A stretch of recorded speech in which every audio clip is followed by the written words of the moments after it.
Good afternoon and welcome to the January 6, 2026 closed session of the City Council of the City of Moreno Valley. Moreno Valley Community Service District Board of Directors, City Successors for the Community Redevelopment Agency of the City of Moreno Valley Housing Authority Board of Directors, Moreno Valley Public Finance Authority, Board of Library Trustees, and the Moreno Valley Community Foundation of Directors. The City Council receives a separate stipend from the Community Service District Board of Directors if any CSD business is conducted at the meeting. Call this meeting, Madam Clerk, roll call, please.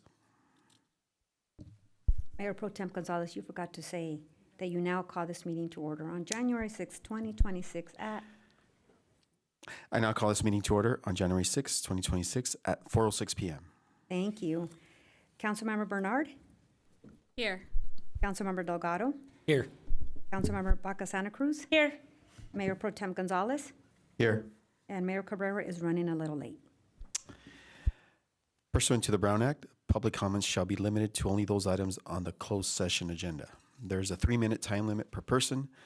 Please complete and submit a blue speaker slip to the city clerk.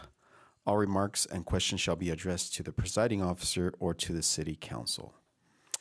City clerk, are there any requests to speak? We do, Mayor Pro Tem Gonzalez. The first speaker is Christopher Baca.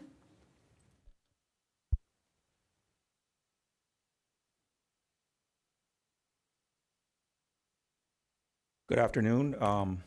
Again, my comments are my own and don't reflect anybody else's opinions or views. And this is regarding D3, review of the city manager.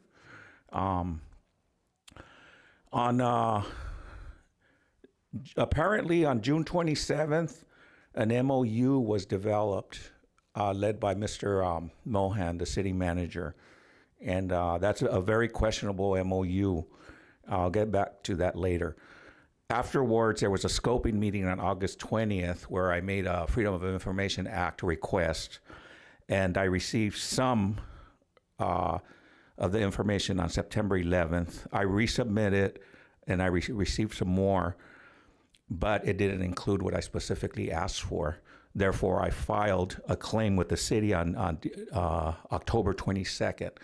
On December 31st, I received a rejection that they had given me the information, and this is what I'm going to resubmit now to specify exactly for the second time what that request was. And the request was going back to the MOU that was developed by the city manager and Highland Fairview. My specific question was what paperwork or what led up to the development of this MOU. So I also asked for the MOU, which I never got, and supposedly they put it later on online, but I don't see it there. But regardless, I got the MOU from other sources. I have the MOU, but again, my question is how was that developed and who was involved in that? And those are my questions for my Freedom of Information Act request, which is being denied. So that reflects our manager who is keeping information from the city, from the residents. This is not the first time. There are many people who are requesting information and they are not getting to it. So I don't think he's a able-bodied manager for our city. So I hope you consider what I'm telling you, and going back to the MOU that he developed that I feel that are inappropriate, that the owner, that the city fund and the city pay for public facilities, infrastructure beyond, and entitlements, land review, tax sharing, and so forth are given to the developer. This is money, and the city manager had no right in doing that without council approval. That's why the MOU is, in my opinion, bad, and that's why I want my information that they're refusing to give to me, and the city manager's refusing. He is the person that's ultimately in charge of releasing that information. He stops it. And this is not, like I said, there's a lot of people asking for information that are not getting it from the city, and this is a reflection of our city. Thank you. Mayor Pro Tem Gonzalez, that concludes all of public comments on closed session agenda. Thank you, Betty. City Attorney, what matters will the council be discussing in closed session today? Mr. Mayor Pro Tem, the City Council will be discussing 5 items in closed session, and that includes D1, Public Employee Performance Evaluation pursuant to Government Code Section 54957 regarding the city attorney, the Public Employee Performance Evaluation pursuant to Government Code Section 54957 involving the city manager, and the Public Employee Performance Evaluation of the manager of the office of the mayor and city council / city clerk. D4 includes a conference with the labor negotiator regarding an unrepresented employee, which is your city clerk, and that's pursuant to Government Code Section 54957.6A, and your negotiator is going to be the Assistant City Manager of Administration, Lana Jimenez. Item D5 is conference with legal counsel regarding potential initiation of litigation. That's pursuant to Government Code Section 54956.9D4. That involves one potential case. With respect to item D6, that item has been pulled from the agenda by the city attorney's office, me, since it was inadvertently placed on there, and there's no need to discuss this item in closed session. And so those are the items that will be discussed in closed session today. Thank you, City Attorney. And that leads us to adjourn and go into closed session at 4:12 p.m. Thank you.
All right, folks, we're gonna close out a close.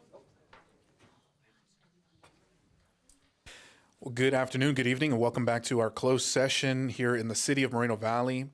At this time, I'll go ahead and turn it over to our city attorney. Mr. City Attorney, was there any reportable action taken in closed session today? Mr. Mayor, due to time constraints, the city council continued items D1, D2, D3, and D4 to the next regularly scheduled city council meeting. On item D5, the council took no reportable action. And as a reminder, item D6 was removed at my request since there was no reason to consider this matter tonight. So that concludes my closed session announcements. Thank you, Mr. City Attorney. With that, we will conclude our closed session for today, and we'll be back in just a few minutes for our special presentations. Thank you.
Good evening, everyone, and welcome to today's special presentations here in the city of Moreno Valley.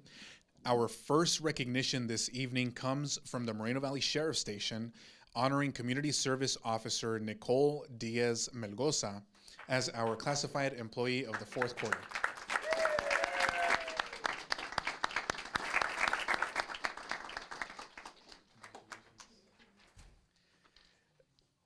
A little bit about CSO Diaz Melgoza. She has distinguished herself through strong work ethic, attention to detail, and commitment to public service. She consistently manages multiple responsibilities with accuracy, efficiency, and professionalism, making her an invaluable member of her team. She is known for stepping up whenever needed, assisting colleagues, supporting deputies, and going the extra mile every time for our residents. With integrity and a calm professional demeanor, her interactions reflect the very best that public service has to offer. A recent theft investigation illustrates these qualities. CSO Diaz Melgoza went beyond her initial assignment, reviewing records, analyzing photos and video, and compiling critical information that led to the arrest of a suspect responsible for multiple felony thefts. This careful follow-through is a consistent part of her work, strengthening operations and reinforcing community trust. Let's give another warm round of applause for CSO Nicole Diaz Melgoza on this well-deserved recognition. And on behalf of the City Council and our entire city, we do have a certificate of recognition, and I also will double check with the chief in case there's anything that I'm missing. It doesn't look like it. Just want to make sure, but without further ado, I want to present this certificate to you on behalf of all of us in recognition of all of your work, your service to our community, and even outside of the city of Moreno Valley. And then I'll hand it over to you to share some remarks as well. A little token of appreciation on behalf of the city of Moreno Valley. And at this time, I'll go ahead and turn the floor over to you. Is that okay? I think that'll be fine. Thank you. Good evening. I've prepared a little speech here because this is an exciting moment for me tonight. So bear with me as I pull it up real quick. I would like to thank everyone who is present and those who couldn't make it and they'll be viewing online. I'm happy to have my mom, dad, and one of my 3 daughters in attendance tonight in the front row over here. My position as a CSO has allowed me to meet many employees of local businesses, residents, and the famous animals in the north end of the city. I've enjoyed learning about this city and serving the community of Moreno Valley. I would like to thank the mayor, city council, Moreno Valley Station Administration, also Captain Mack, Lieutenant Johnson, Sergeant Barr, Sergeant Thornock, Corporal Clark, all of Watch 2, supportive staff at the station that's here as well, for being patient with me and always assisting me with my many questions. Thank you for providing me with this award.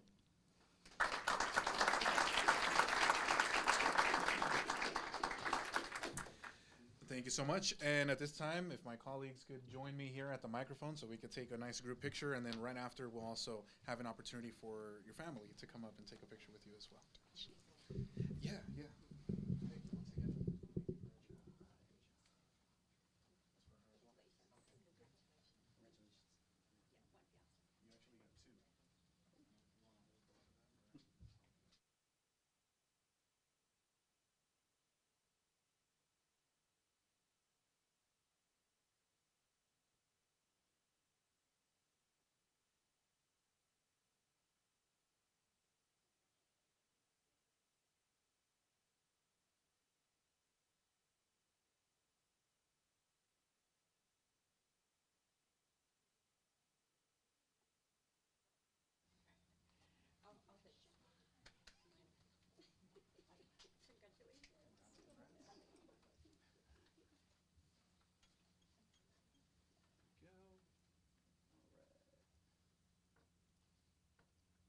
And 1, 2, 3.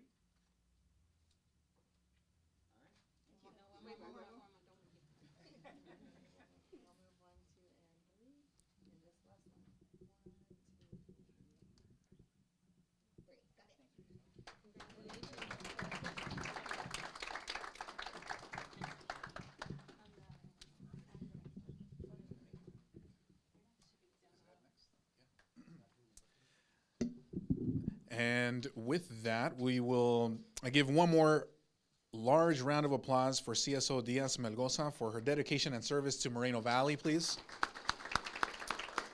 Thank you. Thank you from the bottom of our heart for everything you do, and always beautiful to see family here as well. So thank you for sharing her with our community as well. Without further ado, for the second presentation, I'm going to call up my colleague, Councilmember Delgado. Thank you, Mr. Mayor, and congratulations once again. Ma'am, good to see you. She's my old boss. Did you guys even know that? She's here.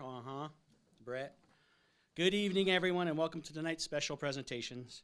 The City of Moreno Valley is proud to recognize Safely Surrender Awareness Month, a time to raise awareness about life-saving options available to protect our most vulnerable community members, newborn infants. The Safely Surrounded Baby Law, also known as Safe Haven Law, provides a safe, legal, and confidential way for parents or legal guardians to surrender a newborn, ensuring the infant's well-being and preventing tragic outcomes. We are pleased to welcome our representative from the Moreno Valley Fire Department, Chief Jesse Park, And can we get Jesse up here and give him a big round of applause, please? Thank you, Jesse.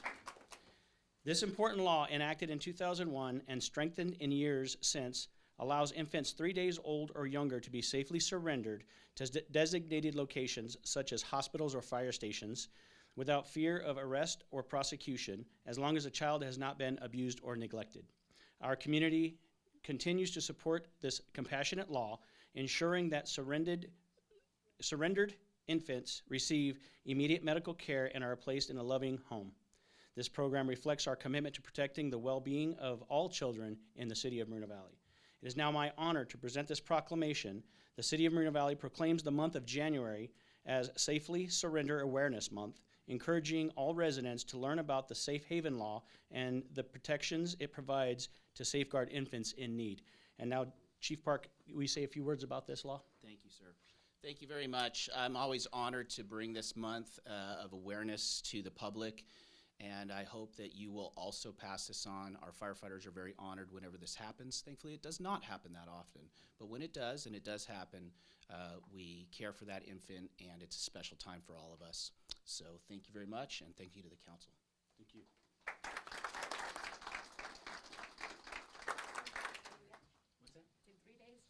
What's that? Yeah, that's it. We're gonna take a couple pictures. So.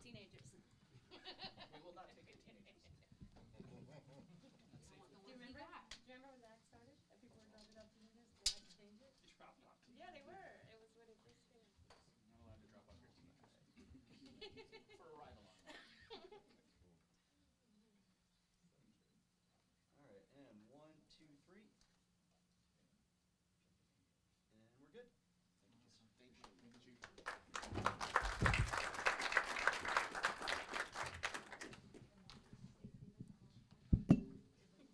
Thank you very much, Chief Park. And now I'm going to invite Mayor Pro Tem Erlan Gonzalez for the third and final presentation of the evening. Thank you, Councilmember Delgado. Good evening, everyone. Tonight, we are proud to recognize Deputy Bryce Poppy as Deputy of the Fourth Quarter. Deputy Poppy, please join me at the front. Everyone, let's give him a big round of applause.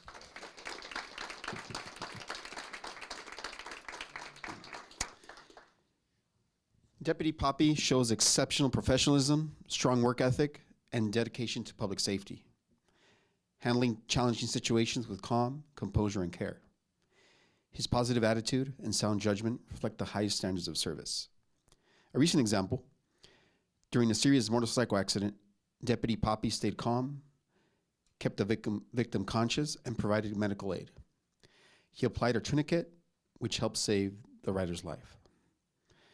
Other highlights from the fourth quarter of 2025, arrested 80 individuals, including 10 DUIs. Completed roughly 185 reports, always thorough and always on time. Responded to mental health calls and provided critical aid. Investigated thefts and assaults, leading to multiple arrests and significant bail enhancements. Tonight, we celebrate Deputy Poppy's skill, dedication, and meaningful impact on our community. Deputy Poppy would like to share a few words with us. The floor is yours. Thank you, sir. I am honored to receive this recognition so early into my career, and I look forward to serving this community for the many years to come. Thank you to everyone who has helped make this possible and who is here to be a part of it tonight. Thank you.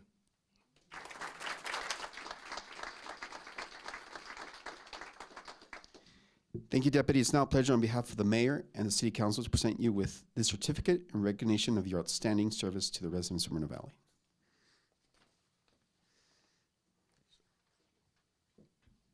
Chief Mack, would you like to say anything?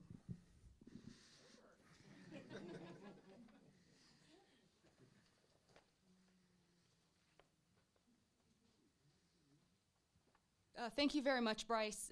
Like you said, so early in your career, you are just the absolute example of who we want at our station and at our department and in our city. You've done a tremendous job ever since you got here. I honestly don't think that that represented you enough. I think if your peers and your community had an opportunity to get up and also speak about you, we would add about 10 pages to that. And I think you talk about his calm demeanor.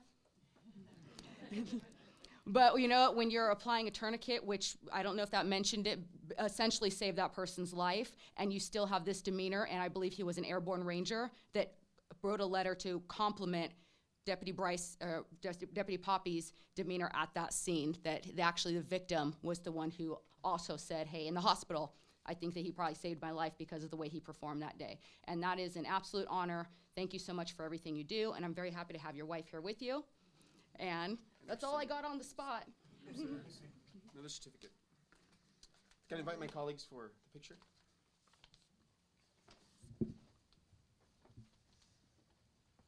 Step back towards the,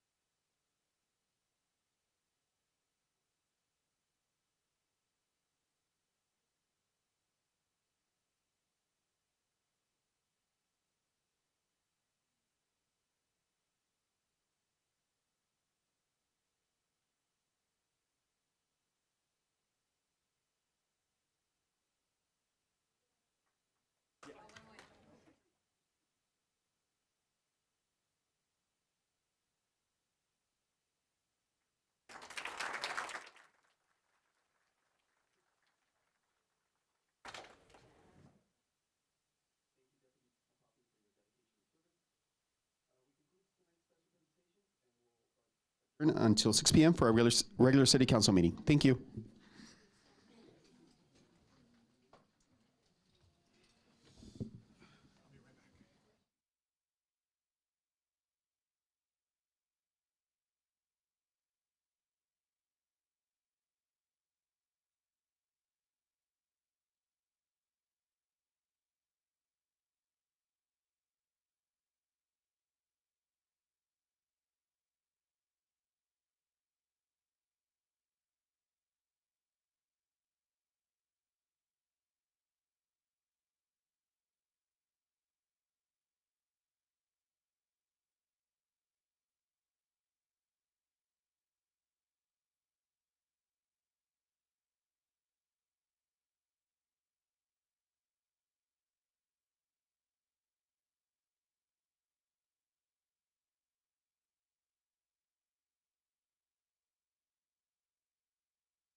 Good evening and welcome to the joint meeting of the City Council of the City of Moreno Valley.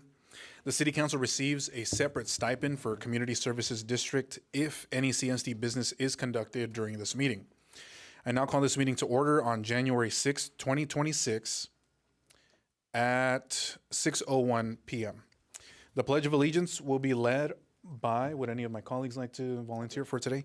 Mayor Pro Tem Gonzalez will lead us in the Pledge of Allegiance. Please remain standing after the pledge for the invocation given today by Evangelist Elizabeth Aquintimoye from Upper Room International Church. Right hand over your heart and repeat after me. I pledge allegiance to the flag of the United States of America and to the republic for which it stands, one nation, under God, indivisible, with liberty and justice for all.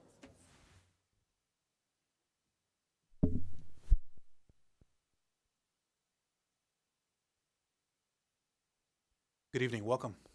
Thank you. Good evening, everybody. I want to use this opportunity to say Happy New Year. Let's pray. Father, we thank you, Lord. We worship you, Lord, for this great meeting and for the city of Moreno Valley. We want to thank you, Lord, for this beautiful new year. And Lord, we know, Lord, that you start and finish. And so, Lord, we commit every deliberation of this meeting into your hands. We ask you, Lord, to take absolute control. We pray for the protection of every citizen, every employee, every worker. We pray, Father, Lord, that the meeting will be profitable, will be meaningful and peaceful in Jesus' name. Lord, we commit, oh Lord, the whole project of this city into your hands, the budget, the financial deliberation, and everything that needs to be done, oh Lord. We ask for your protection. We ask, Father, Lord, that we enjoy the goodness of God, even in this city, in the name of Jesus. We come against disaster. We come against problems, flood. We reject in Jesus' name. And Lord, we ask for your protection throughout this year, that every project will be successful and all that we will do, we will enjoy divine health. In Jesus' mighty name we pray. Amen.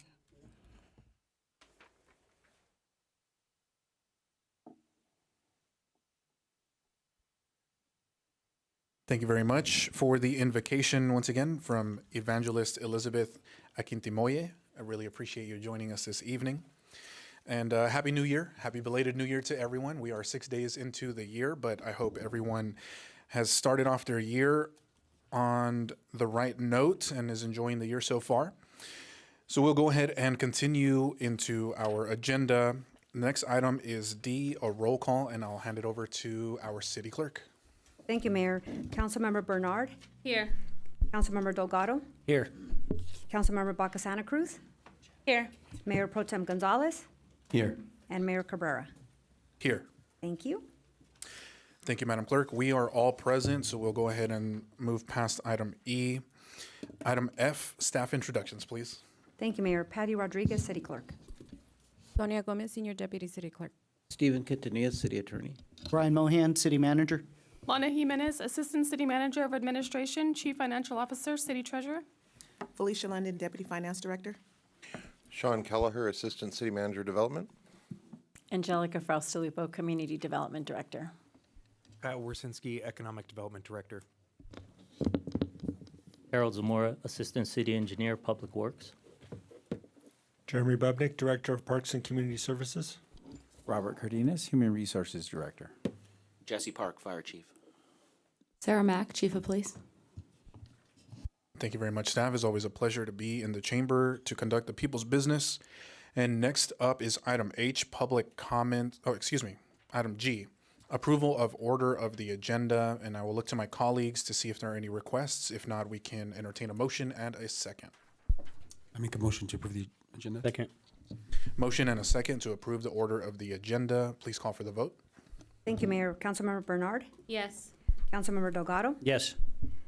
Councilmember Baca Santa Cruz. Yes. Mayor Pro Tem Gonzalez. Yes. And Mayor Cabrera. Yes. Thank you. Thank you. That motion carries unanimously. And next up is item H, public comments on matters that are not on the agenda. A friendly reminder that the city now offers language translation services through a free app called Wordly. The app automatically translates a variety of languages into English and vice versa. To use this service, please scan the QR code at the speaker's sign-up table by the double doors. For the visually impaired, please use your earphones or earbuds to listen to the verbal translation. If you do not have any such listening devices, please let the city clerk staff know. We will gladly let you borrow some for this meeting. La ciudad ahora ofrece servicios de traducción de idiomas a través de una aplicación gratuita llamada Wordly. Si gustan usar este servicio, por favor avísele a la secretaria y entregue una tarjeta para hablar. Para usar la traducción, escanee el código QR que está en la mesa junto a las puertas. Before we move on to public comments, I'd like to remind everyone to please direct their comments to the City Council. For comments that are on tonight's agenda, each speaker will have a total of 3 minutes to comment. Madam Clerk, do we have any requests to comment on any items not on the agenda? We do, Mayor. The first three speakers are the IE Informer, followed by Ruth Self-Williams, followed by Mr. George Haig.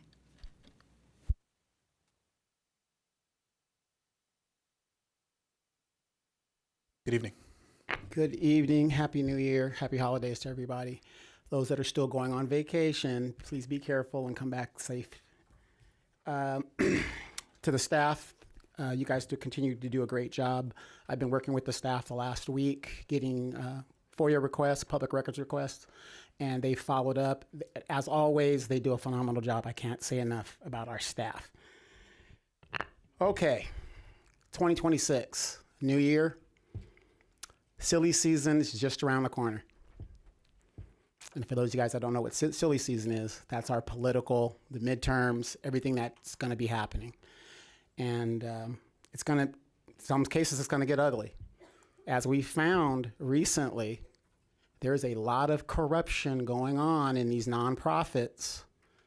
And what we hear about the Somalis and the Democrat, well, not necessarily Democrats, because everybody does it. And there's going to be some truth finding going to be happening, deep digging. And we need to get to the bottom of it.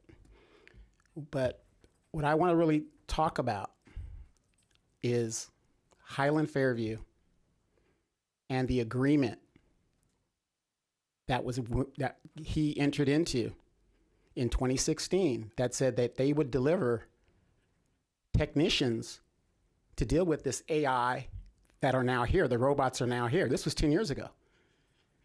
And he was supposed to graduate vocational type people. And I put in a public records request 10 years later now. This is 10 years later. How much patience are we supposed to have here? I have not seen one graduate. And you know why I know I haven't seen a graduate? Is because if Highland Fairview lived up to its expectations, those politicians that supported the WLC, and I wasn't against the WLC, would be taking photo ops and say, see, he kept his promise. He did this, he did that. So one of my questions, and what Moreno Valleyans should be asking, is how many technicians have graduated from this program and this promise that Highland Fairview made over 10 years ago? Now, I'm trying to dig and find out, did he go and renegotiate the contract without anybody knowing with the city attorneys and that's how things are done? I don't know. And I'm not saying the city attorney's doing anything wrong. I'm just saying those of us in the public that after government shutdown, all of this AI started coming in that we said was going to happen. And I have yet to see a graduate or know of a graduate. So we need to get to the bottom of that. And there's a lot of corruption going on. And if this guy hasn't delivered, in my opinion, that's a form of corruption because our tax dollars went to support this person's project. Thank you. The next three speakers are Ruth Self-Williams, followed by Mr. George Haig, followed by Mr. Seth Cox. Good evening and Happy New Year. Mayor Cabrera, City Council members, I'm Ruth Self-Williams, a resident of District 2. And I'm here to speak briefly about Assembly Bill 98, the alternate truck routes. I just wanted to bring to your attention, as you finalize the plans for the alternate truck routes, several things that have happened in the community. One of the main thoroughfares that we have running west to east is Ironwood. And we've had, on 2 occasions that I'm aware of, that I visibly saw, 18-wheelers, one trying to turn right onto Marina Beach from Ironwood. And he didn't have enough area to turn. He ended up knocking over the street light. Second one, we had a gentleman who was on Merino Beach traveling north, trying to make a right turn onto Ironwood, and his trailer, 56 feet, went over the curve. The young lady who was facing him had to back up. Thank goodness she was able to move her car. It is not designed for trucks to make left and right turns. The area is too small. Now we're dealing with trucks traveling off of the 60 freeway, going north off of Merino Beach, Redlands Boulevard, and Nason, and they're trying to travel the shortcut Locust to Redlands Boulevard. So as you finalize your truck route plans, please keep in mind, we only have one way in and out. And it's really a detriment to our area. Those streets are not designed repetitive motion of trucks that carry tons of weight. So please keep that in mind. Thank you. The next 3 speakers are Mr. George Haig, followed by Seth Cox, followed by Mr. Fred Benuelos.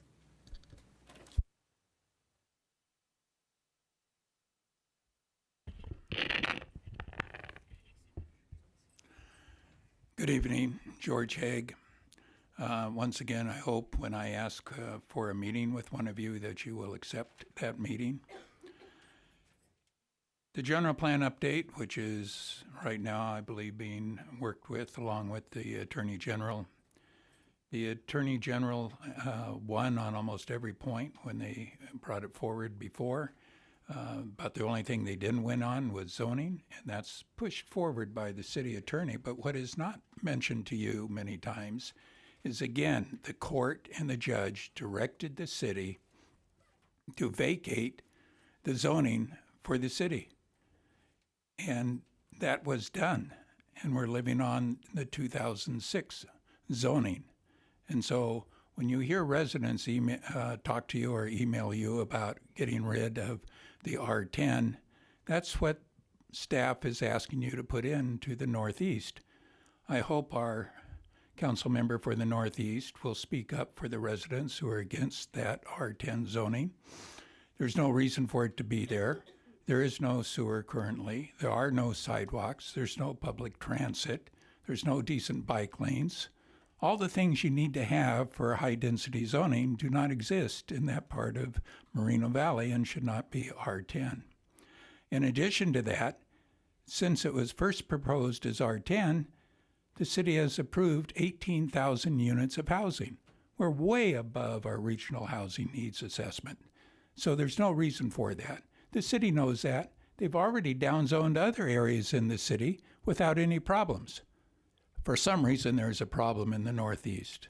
And all I can think of, it must be a very influential developer, because other places, no, it is not a problem. Moreno Valley World Logistics Center, 40 million square feet. That allows this developer by themselves to build 40 1 million square foot warehouses by themselves, or maybe 80 500,000 square foot warehouses. You've already approved 4 other warehouses that are waiting to be built. And you have 4 others going through planning. That's almost 50 warehouses that this city will probably approve and have approved. And therefore, if you do what Redlands just did, which is to ban warehousing, we will still have 50 warehouses to be built in our city with all the trucks and traffic. The World Logistics Center alone is going to add 13,000 daily truck trips.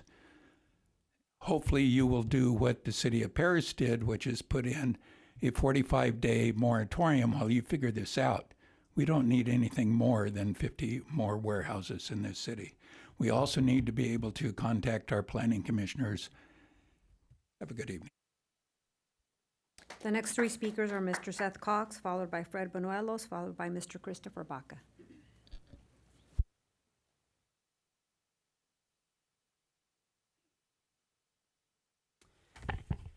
Evening, council, staff, audience. I'm not really going to complain about anything tonight. How's that? But it's report card time, all right? New year, first Tuesday of 2026.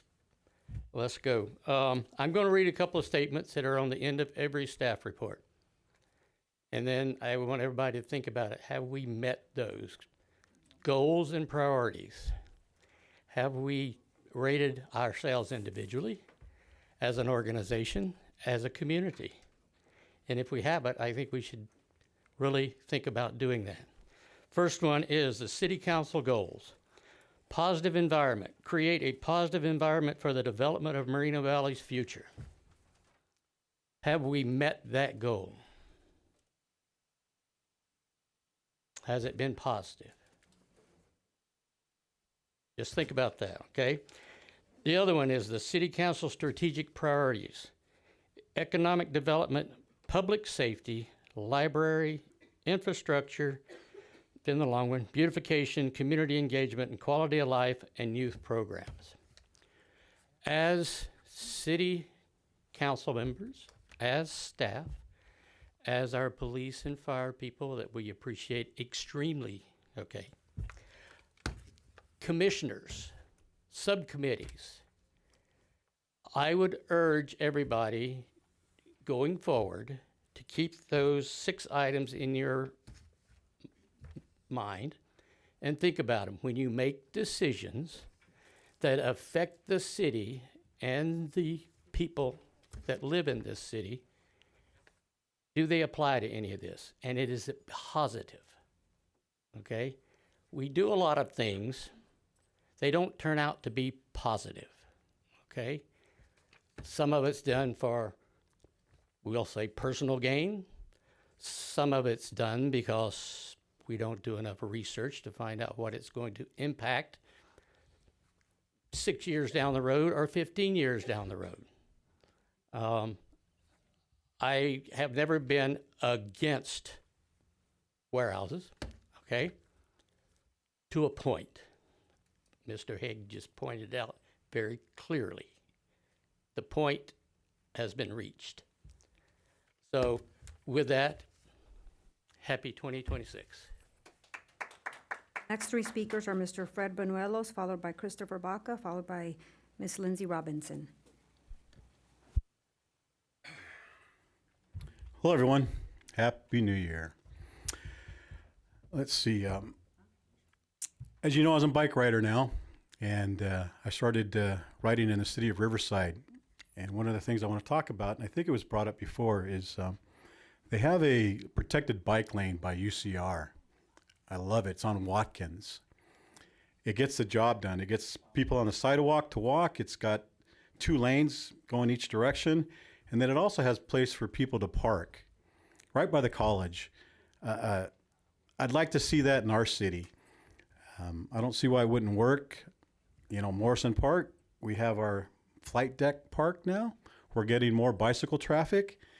And our goal is to keep everybody safe. And, you know, lately, when there's events going on, people are parking in the bike lane. So again, I would love to see some type of protected bike lane there. Let's start small. Let's get it done. You know, Yucaipa just went crazy where they're issuing tickets for people, like $2,000 for riding on the sidewalk. So I don't know what's going on there. I don't live over there and I don't ride there, so I'm not worried about it. But I'm hoping that we can get something done here. You know, we need protected bike lanes. We don't want kids, you know, like Yucaipa, I guess the kids can't ride on the sidewalk. Where are they supposed to ride? You know, we need protected bike lanes. Simple as that. Another thing that I'd like to see in our city, so we don't have our deputies on non-emergency things, I want to see a parking control officer. You know, I want a parking control officer that goes to those non-emergency things 7 days a week, whatever the hours, you know, to make sure that somebody's on patrol to give tickets, because it is against the law. And again, I didn't want Measure G passed, but hopefully we got money from somewhere. I'd love to see it for a parking control officer. Those are the things I like to see. I'm loving being on my bike. I want to be safe. I'm I'm still trying to stay in this state. You know, I want to be safe when I ride, and I love it. I mean, just protect everybody. The bike track is great. I went there after work, saw all the kids. Great park. I love it. You guys did a great job, Jeremy. I love it, and I can't wait to see more people there. Even the water when it's raining, it seems like the water's not puddling up every over there. You guys did a great job. The water just leaves, and I love that park. So I guess that's it. Happy New Year's, everybody. Thanks. Next three speakers are Christopher Baca, followed by Lindsay Robinson, followed by Ms. Louise Palomares. Good evening, staff. Again, my comments are my own, and they do not reflect anybody's view other than myself. Last meeting, I specifically asked for a response for the permanent public record, which was regarding the Alessandro closure and the infrastructure that's being put in there. My question was, and I'd like it answered in public, is that the city is not paying for any infrastructure for a developer. The reason I'm stressing this is because we went through a lot having Highland Fairview getting us to believe that he was going to pay for everything and have everything done by who knows when, which was supposed to be by now, and nothing's really been done. He stated many times, I will pay for everything, I will pay for it. Last year, you had a public works discussion where you were going to repave and put drainage on Alessandro, and that's where I brought up the red flag. Hey, that's from Alessandro, from Redlands to Gilman, that's World Logistics Center, and is part of the agreement for WLC. Why is the city building infrastructure in there? And that is why I want the public assurance, assurance that the city is not paying for this infrastructure that is to be paid by Highland Fairview. You know, I hate to start with the negativity, but come on, the Acobella, we're in Acobella Part 2. The city put infrastructure there. He did nothing. He always said it's the market's bad. The market's bad. How many markets have come and gone? Now we're in the warehouse market.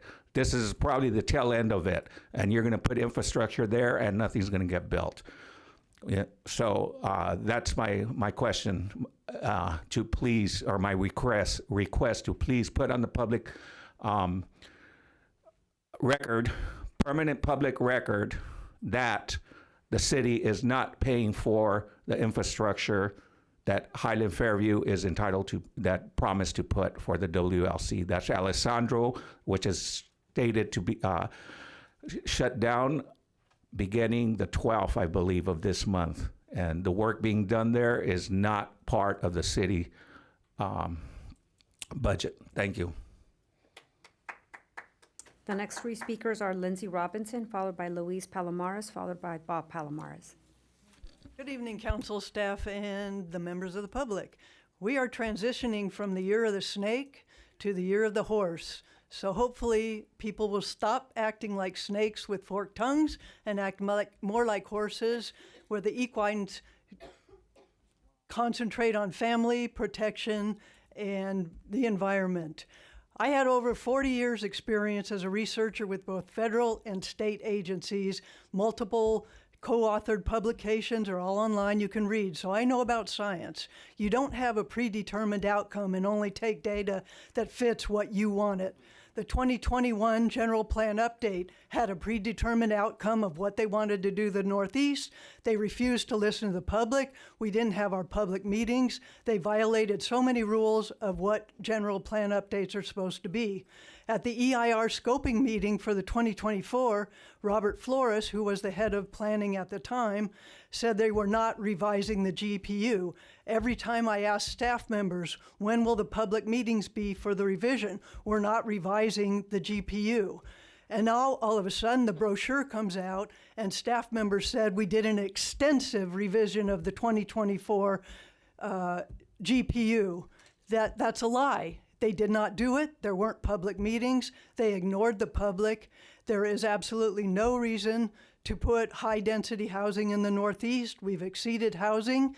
And I would like to see if the city did their due diligence, and there's reasons why you don't have to follow state mandates.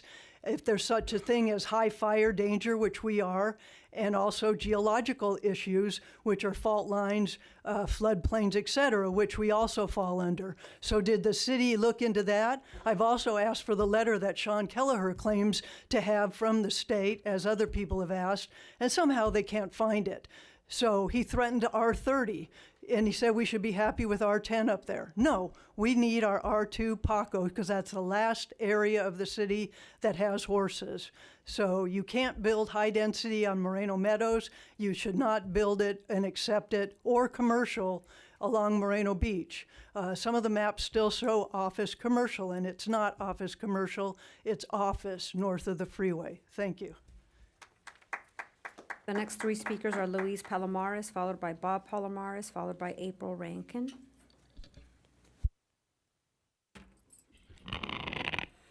Luis Palomares, community activist. Wow, new year. Let's see if it's a lot better than last year, because we really had a lot of things happen last year, like a $2 million lawsuit against our city that we are going to pay because our mayor here, Cabrera, harassed people, stated that they were restraining order. He asked the city to act in his defense because he was as an acting mayor. Come on. Well, we went to court for over a year, the Thomases, and they were restrained from coming to anything where he was at. Their First Amendment right was violated. So they countersued because the city lost in court. They spent at least close to $40,000 defending this guy on a lie. They gave him the benefit of the doubt. So here we are. $2 million later, the Thomases won the case. So the city, I want everybody to know here, $2 million this man has cost us, and it's still climbing. He's got a checkbook, and the council's allowing it. Come on. When are we we're going back? We're going to go backwards? We're going to start in 26 the same way we ended? Okay. The Thomases have a federal case going. I'm sure he's been lobbying the council members, I believe, and the staff to defend him in the federal courts, because they're taking him to federal court now for trampling over the First Amendment right, et cetera, et cetera, et cetera. Why should we pay his bill? Why are we paying his? You council members, man up. Why are you giving him a checkbook so we can fight the Thomases in federal court when they already won here? What kind of case? Just so he can cry, fall, you gotta defend me or I'm gonna sue the city? Well, let him get the lawyers to sue the city out of his own dollar, out of his own pocket. He has a blank check here, and none of you members, except for Elena Baca Santa Cruz, is, not for this. I don't believe so. But what about you? What about you, Gonzalez? What about you? What about you, Chile? What about you, Ed? Why are we give them your checkbooks, not the taxpayer? We got a tax. We raised a penny. Hey, it's all good. Hey, let's do something with that money, but not to pay for his screw ups. Shame on us as a city. Why don't we man up? If the Congress would man up over there, we wouldn't be in Venezuela right now. But nobody will man up. But here in my city, why don't we man up? I've been doing this for over 30 years. The 30 years. We're becoming like the swamp, the district, the school district, the swamp. We're becoming as corrupt as them, if you ask me then. If we could turn the blind eye and let this happen over and The next two speakers are Bob Palomares, followed by April Rankin.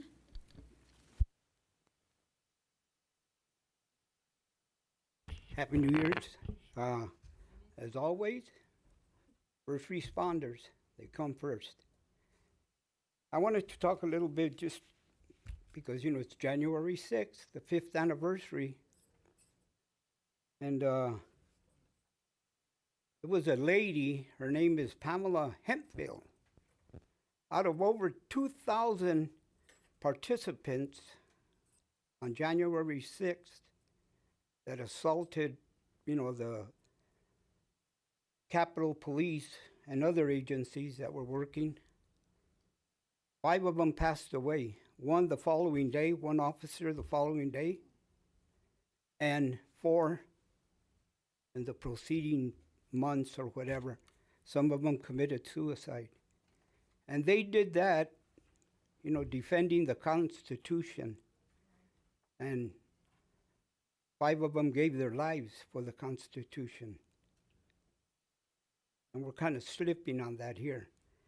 But this lady, out of the over 2,000 people that were prosecuted and pardoned, only 1 refused the pardon. That was Ms. Pamela Hemphill. She said that she realized that it was wrong. And she said she was just sorry, that she participated.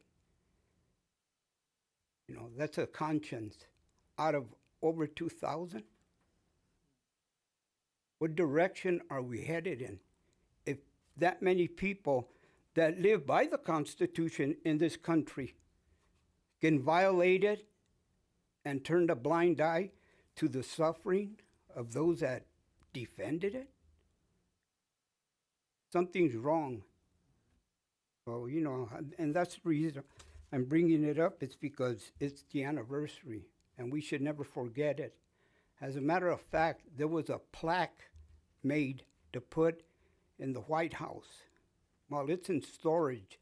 The only one that has one, a duplicate, is Hakeem Jeffries in his office to honor those people, all the officers that defended it. Thank you. The next speaker is April Rankin.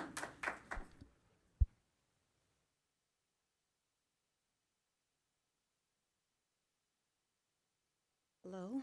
I just wanted to make sure that I made my opinion clear to all of you. I live over off Calmia in the northeast side, and I'm here to talk about really trying to get you all to look within your integrity and really think about what you're doing with bringing that zoning of R10 to our area of R2s. The infrastructure is not there. It's not safe. Will you guys be able to sleep at night if there's a fire and we can't get out, if our families have a problem, making it to a safe place? I really want you to think about that, because if it was your families and if you all took a ride over there to go look at what the streets look like and how minimal areas there are to exit, there's no way that the plan that you all proposed early on, or that the people who came early on proposed, is going to be something that's safe and viable or positive for our community.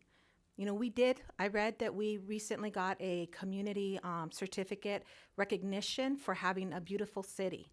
My kids and I, we participate in the day of service. We take pride in the things where we live at and what we have. And we worked really hard to be where we're at in that northern east side. That was planned. That's been planned since I was younger, to make sure I was successful, to be able to bring up my kids in a nice city. Moving over there has been amazing. My kids are now becoming grown. I want that for the other kids, the new families that are moving in. A lot of the older families, the older people have moved away or passed away now, and they're selling their properties to younger families, and there's little ones that walk by with their parents in the strollers down my street every morning, every evening after dinner. We are really a nice community back there. You guys want to turn it into something where there's going to be so much people, so many people, too many kids. The parks, the new park that you all just built, we need like 5 more. We need 5 more to keep all these kids busy. The shooting that just happened over at Moreno Valley Mall the other weekend, that teenager, the 14 or 16-year-old that died coming out of Moreno Valley Mall, you know why? Because the kids don't have anywhere else to hang out. And you want to bring more families into our area. In a fire zone with no infrastructure. We barely have enough schools and areas in our schools. How can you guys sleep at night knowing this? I could see you ignore it. Oh, we don't know, or we looked at the reports, but we are not numbers. We are human beings. And we want the same kind of resources and rights that you guys all have when you go home to your families and you're comfortable in your nice places that you moved to, that I'm sure you worked hard to have as well. I just ask that you put yourselves in our shoes. Put your kids in our kids' shoes. We paid a good amount of money to keep where we're at and to keep it clean.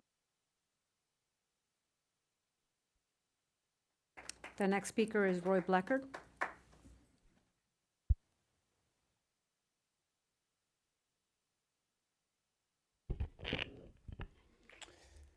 "2026, get your badass on.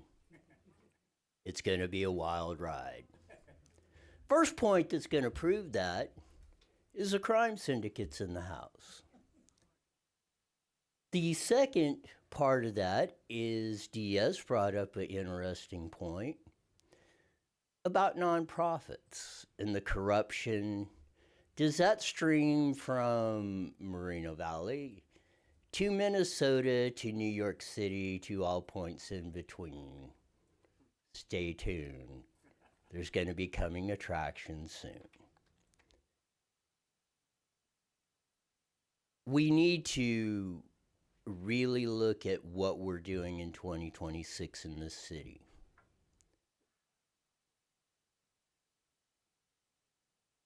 The amount of deception, corruption, suppressing of the people that need it the most. It happened at the last meeting of the year. We'll get into that here in a little bit.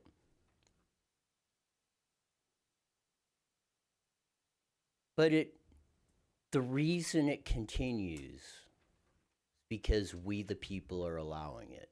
We're allowing the destruction to the core from this city. This city that was started illegally. Go look at the LAFCO hearings. Go look at the first city council meeting that was at the old Bob's Big Boy Black Bear Diner today. And we have not stopped till the last meeting.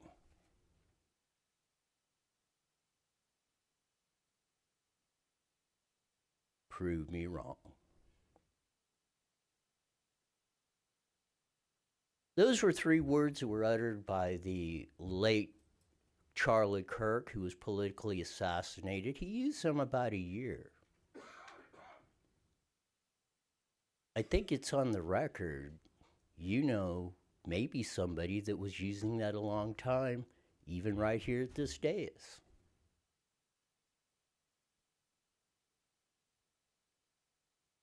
So I'm making the plea to you now.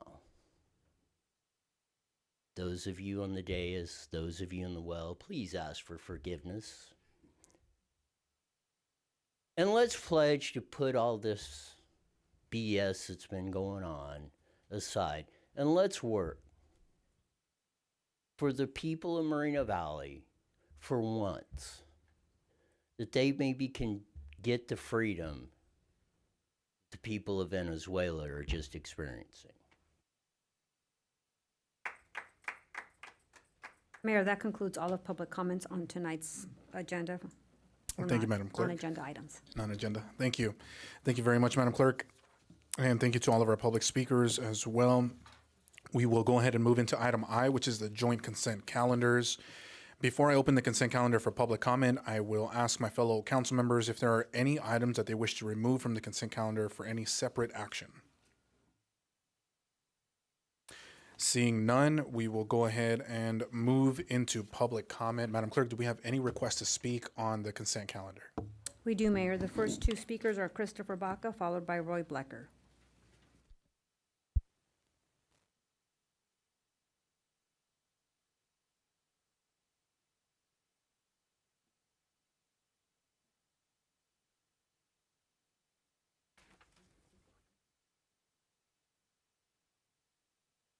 Good evening again. My comment is regarding I-7, authorization to award professional consultant services. And Part 4 states, authorize the city manager to execute any subsequent amendments to the agreements with the Solis Group and the city approved annual budgeted amounts.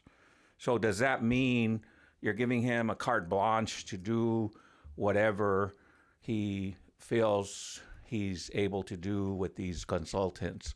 We've already mentioned what a waste all these consultants are. Starting with the general plan, there was millions spent on consultants for that, and it's still void from the Attorney General of California.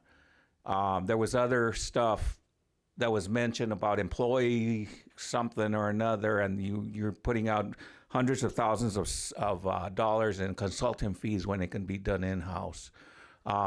These are more and more and more and more consultant fees that are being put in, and then you're giving the city manager authority to do what? To execute what? How much? You're giving your authority. You guys are in charge of the pocketbook, but yet you're handing it over, such as a MOU. He created an MOU giving the rights to all these things that is your responsibility, not his. So that's my question to this. What are you authorizing him and how much? And are you just allowing him to spend millions without your consent? I don't think that's right. I think that's very wrong as far as what the city council is elected to do and what the city manager and the city attorney, how far they're taking their responsibilities and assuming too much power. I don't think that's right as far as how a city should be governed. But yet, I've always said we're a fake city. We're just a general law city. We're not a chartered city, and that's where we really need to go in the future. We need a charter, and we need a strong mayor. We need a strong council members that are in their community as a full-time employment, that they're sitting here all day, that the mayor is sitting here all day doing his job rather than, I'm not picking on Cabrera, I'm saying the mayor in general, that has another job and is going here and there, and then he's not doing his job. Neither are some of the council members. There's no point in having a general law city. We need a chartered city. The next speaker is Roy Blecker. In the minutes of the meeting of the last closed session of the council, it appears that now after first rejecting, now we are going to pay for the defense of Madero Jr., otherwise known as Ulysses Cabrera. Someone who has just cost this city, everyone wants to complain about you don't have this. He just cost us $2 million freaking dollars, violating people's right to free speech. Tell me that isn't what you were doing, because you darn well know what the intention of is what you were doing. And you will not explain it to us, just like you didn't explain the October surprise or anything else. The reasoning behind it, and this is the thing, and this is why I've come up here for 40 years and said, you need to open up. There should be no closed session when it deals with any 5 of you sitting on that dais. Period. You are covering something up. I think the evidence clearly shows. And if you're not, then what is it about this transparency and accountability and all these buzzwords you shout while you hide cloak and dagger behind stuff? And you know darn well, you just heard at the last meeting, that's why I brought it up. The only reason to do that closed session when it pertains to somebody on that dais is to keep it from the people. How much are we spending? We need to know every dime anywhere. And if you want to go back 10 years to the Blue Ribbon Commission. They opened those up, and that was for hiring a city manager, not even somebody who was sitting on the dais.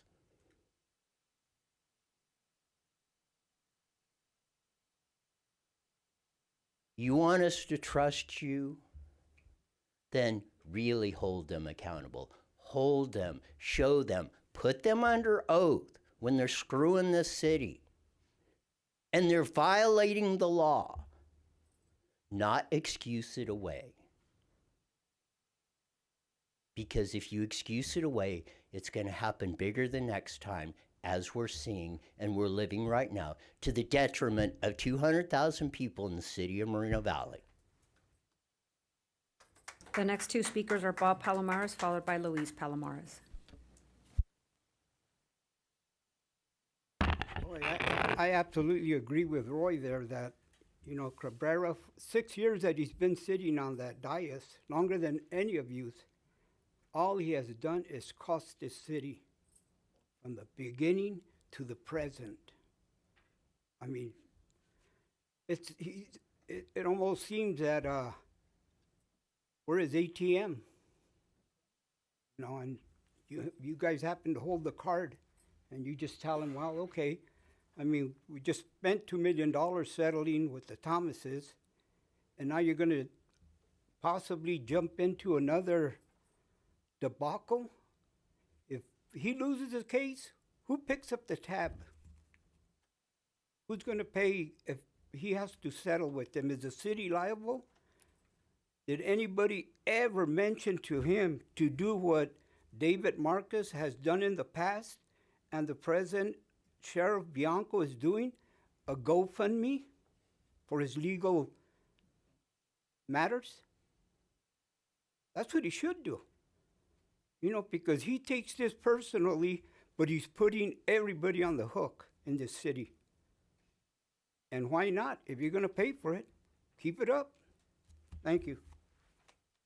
The next speaker is Luis Palomares.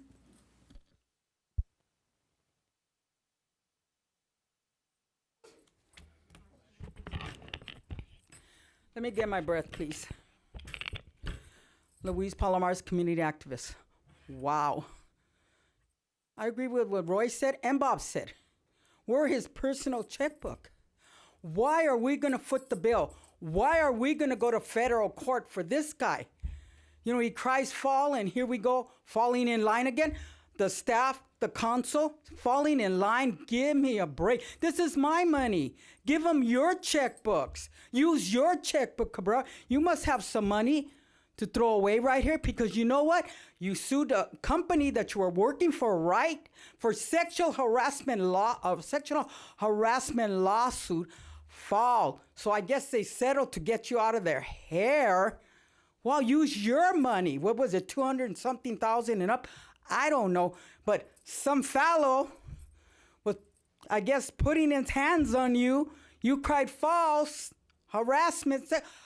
I would have just slapped the guy. Come on, what about the old-fashioned way?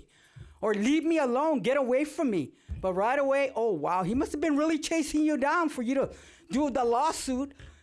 A sexual harassment lawsuit, give me a break. So this is your MO. This is your MO. $2 million we're already paying. $2 million, Shalinda. Maybe you don't want to hear it.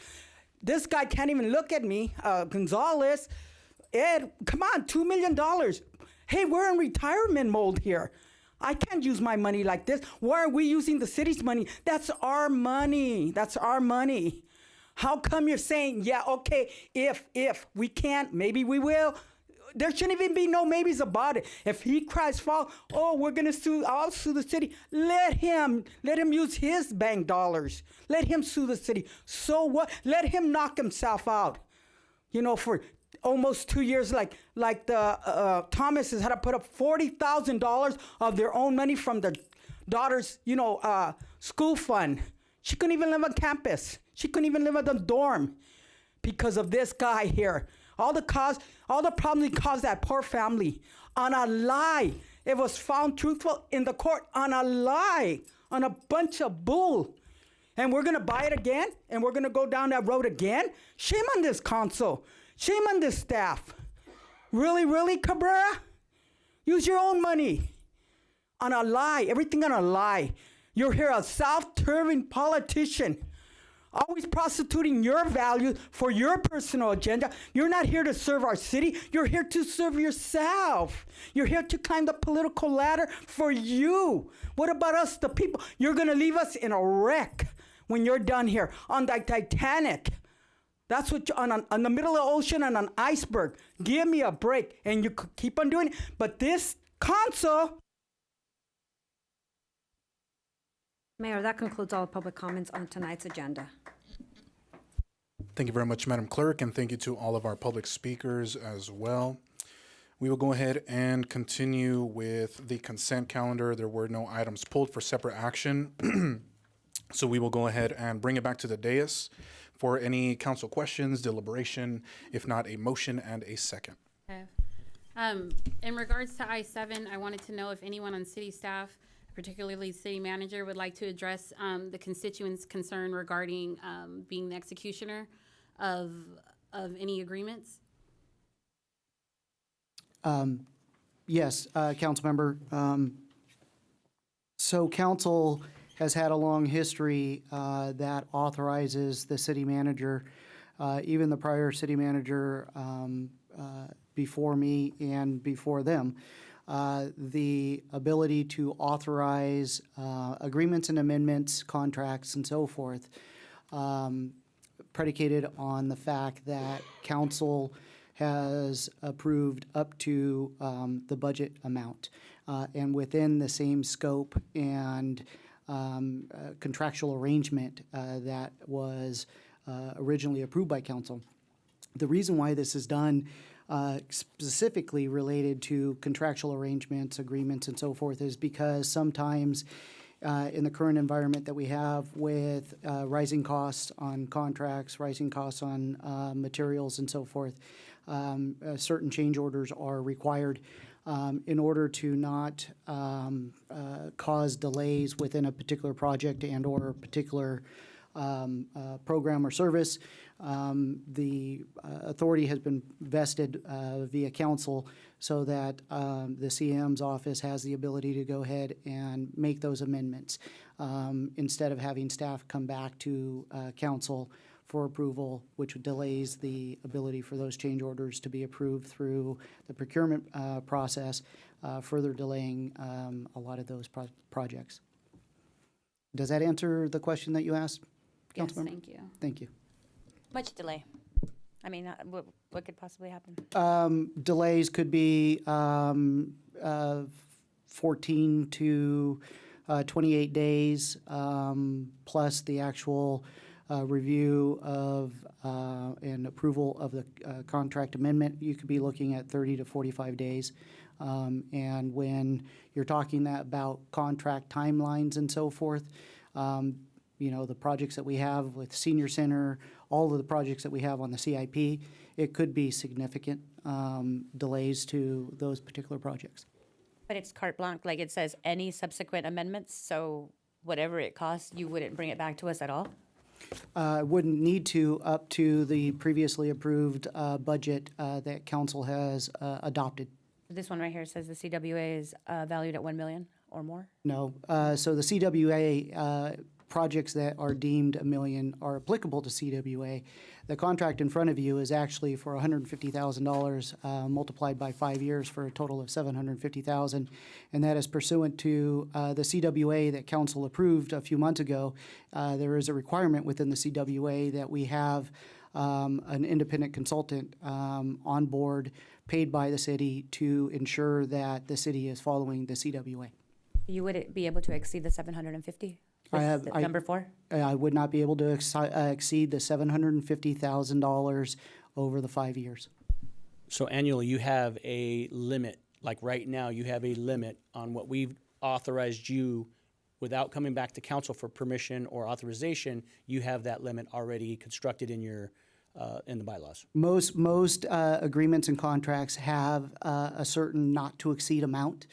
And then depending on the funding source of certain projects, such as transportation projects that are funded through state or federal means, a lot of times those will have to come back to council because the regulatory body per the granting agency requires it. So it depends on the funding source. It depends on the scope and payment arrangements that are in the agreement and contracts.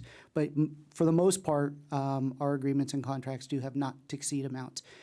It could be on an annual not to exceed, or it could be on a contract that is a multi-year not to exceed. But so number 4 doesn't override the not to exceed. It does not. So it's still up to the 150, and then you would bring it back to us if you happen to have to go over. Maybe you need some of year 2 budgets in year 1. Yes. I mean, if for some reason because of this particular scenario, this agreement, this contract is pursuant to CWA, the CWA also states that there's a certain dollar amount that we would be responsible for.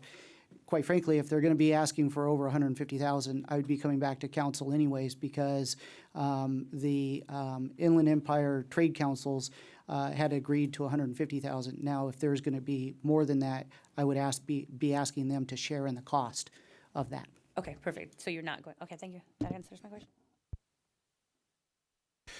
Thank you very much. And if there's no further deliberation and there are no further questions, we can go ahead and entertain a motion and a second. So moved. I second that motion. There's a motion and a second to approve the consent calendar. Madam Clerk, please call for the vote. Thank you, Mayor. Councilmember Bernard, Yes. Councilmember Delgado, Yes. Councilmember Baca Santa Cruz, Yes. Mayor Pro Tem Gonzalez, Yes. and Mayor Cabrera. Yes. Thank you. Thank you. That motion carries unanimously.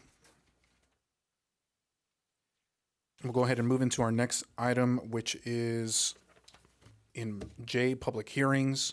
J1 is a public hearing, a second reading and adoption of County Ordinance number 1004 regarding regulating the sale and distribution of Kratom products. And I'll turn it over first to our city manager for a brief staff report. Thank you, Mayor. In essence, you completed my presentation, so I am done and available for questions. Now, as you are all aware, we've been here a multitude of times now. That started several meetings ago with a motion to regulate Kratom, very similar to Rivco's ordinance that they had approved. In going through that particular process, in approving an ordinance by reference to a Riverside County ordinance, you have to use a special governmental code. It's Government Code 500-22.2, and that requires us to have a little bit of a different process. Typically, we would do a public hearing and an initial read, and the second read would be on a consent. So this one was a little different. Last time you guys approved that the initial read occurred of the ordinance and that a public hearing must be established, which was June 6th, to be able to take public input on the item and then ultimately approve, if you so choose, after the public hearing, the actual ordinance itself. So this particular ordinance is Ordinance 1036, which is the city's ordinance, that is by reference adopting Riverside County Ordinance 1004 for the regulating the sale and distribution of Kratom. I suggest, based on the recommendations, conduct a public hearing to receive input and then conduct the second reading by title only of Ordinance 1036 for approval.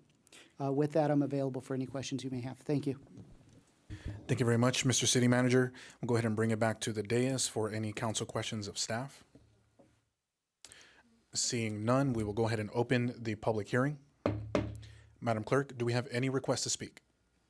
We do, Mayor. The first speaker is IE Informer.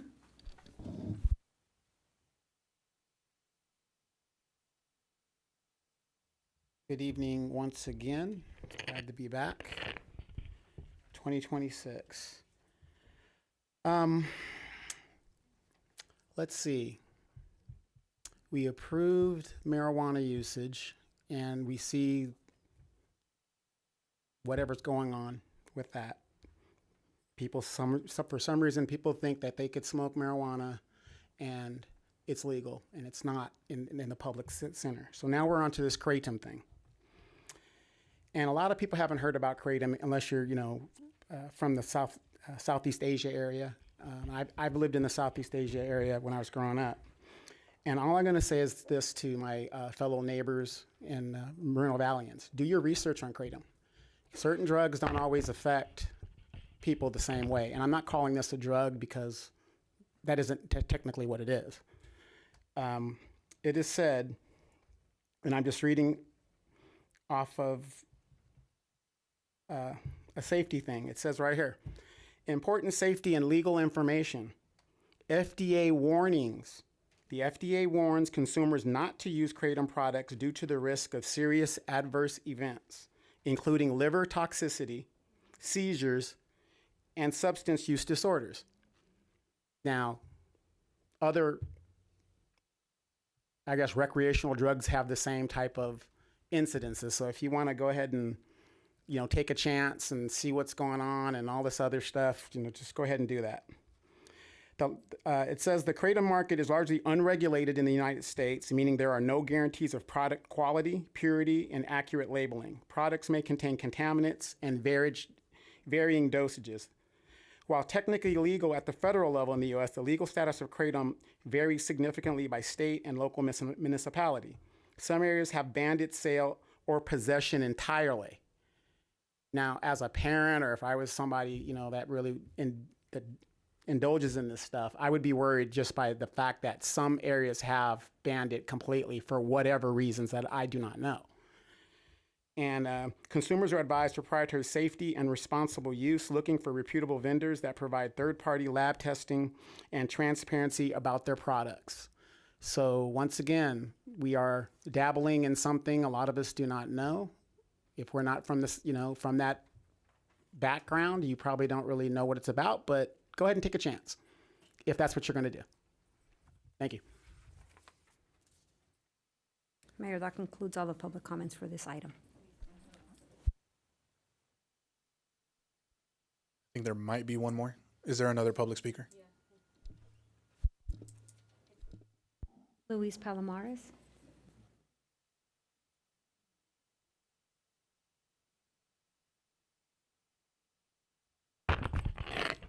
Luis Palomares, community activist. Wow, this is something else. Here we're dealing with a new thing coming up. It's been going on for a while, I guess. And I'd like to know, what is the school district gonna do to educate our students about this? That's what I want to know. I know they're quick to give awards and, pony shows and say, look at all the things we're doing right, but they're not showing us all the things they're doing wrong. I don't go to the district because to give them glory about what they're doing right. I go to the district to talk about the broken things that nobody wants to talk about. And as they put us at the end of the line and they don't even show our faces over there. They started up again in January. Wow, had a little mercy in us. But saying all that, I want to know, what is our district going to do? What you, Dr. Rubalcaba, is going to do about this new thing coming over the horizons? You could please make sure you're addressing the council, please. I am addressing the council. I am looking at you. I'm just talking. Not the school district, the council, please. Don't do that, please. You, please. I'm talking about Dr. Rubalcaba. What is he going to do about letting our students, our teachers, our staff in Moreno Valley Unified School District about what's coming over the horizon? That's what I'm talking about. What are our board members going to do about that? There was something that happened nobody wants to talk about it, but Let's make sure we keep it to the ordinance I am on keeping kratom. it to the subject. Don't butt in. You're getting me confused. Stop, please. We can give you some more time. I just want to make sure we keep it on topic. I am keeping it on topic. You don't even know where I'm going. Don't butt in, little boy, please. So anyway, things that are going on in our high schools, different things as far as sexual harassment. What's going to happen with this new drug that's going on? It's going to hit our high schools, our middle schools, and even our grammar schools. So these things are happening in our high schools, and this is bad here with this new drug. That's what I want to know. What are they going to do at the school? You're going to have a little meeting or powwow today and give everybody, hey, high fives and pats in the back.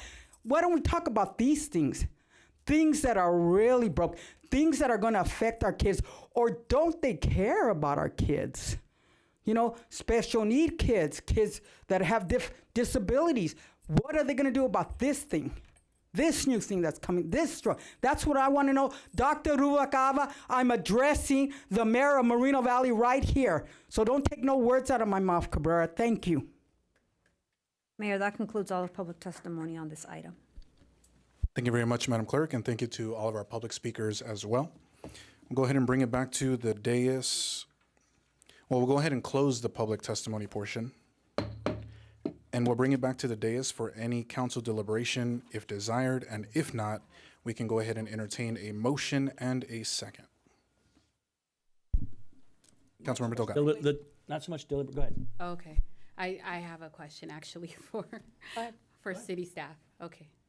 Thank you. As we've heard, we've heard from a constituent regarding people knowing what they're getting into in regulations. Can we discuss, because I feel like this has probably gotten lost in the sauce somewhere, can we discuss the enforcement of this kratom ordinance, please? Yes, council member. Council, if you recall, when we approved the catalytic converter ordinance, which was by reference to a Riverside County ordinance as well, that particular ordinance and this ordinance basically aligns with Riverside County's regulations and enforcement. So literally, the adoption by reference of this particular ordinance will allow Riverside County the ability to enforce this ordinance, their ordinance, in the city of Moreno Valley. So very similar to what we did with the catalytic converter ordinance when it was approved. We went through an educational period to inform the public, to inform businesses, and worked with the county to ensure that everybody was informed of the enforcement of that.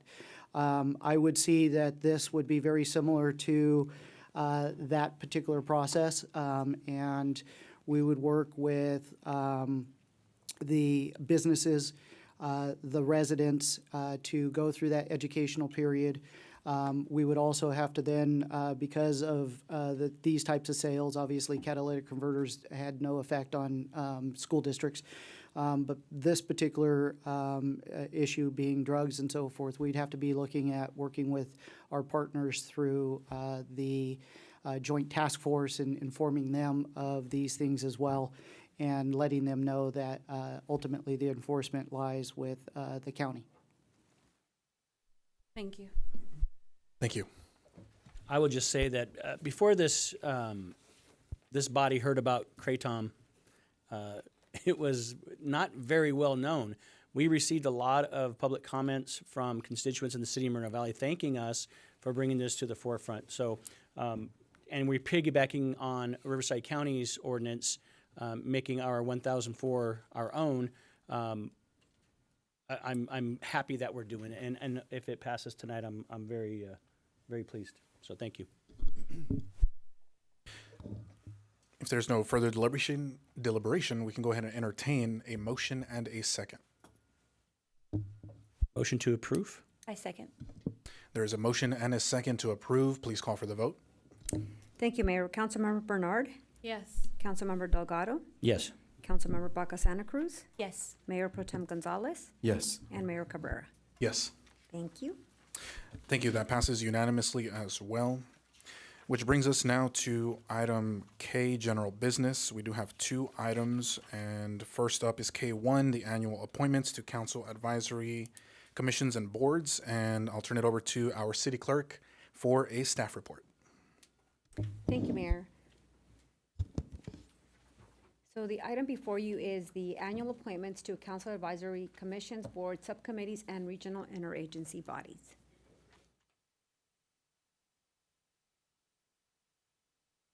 So the recommendations tonight are that the city council Approve the mayor's nominations to the various council advisory committees and boards, subcommittees, and regional interagency bodies as noted on the 2026 council committee participation list. Terms end December 31st, 2026. And adopt the resolution appointing council representatives and alternates to the March Joint Powers Commissions. So in summary, the previous council committee participation appointments have come to an end. Mayor Cabrera has compiled the 2026 council committee participation appointments with the terms to end on December 31st, 2026.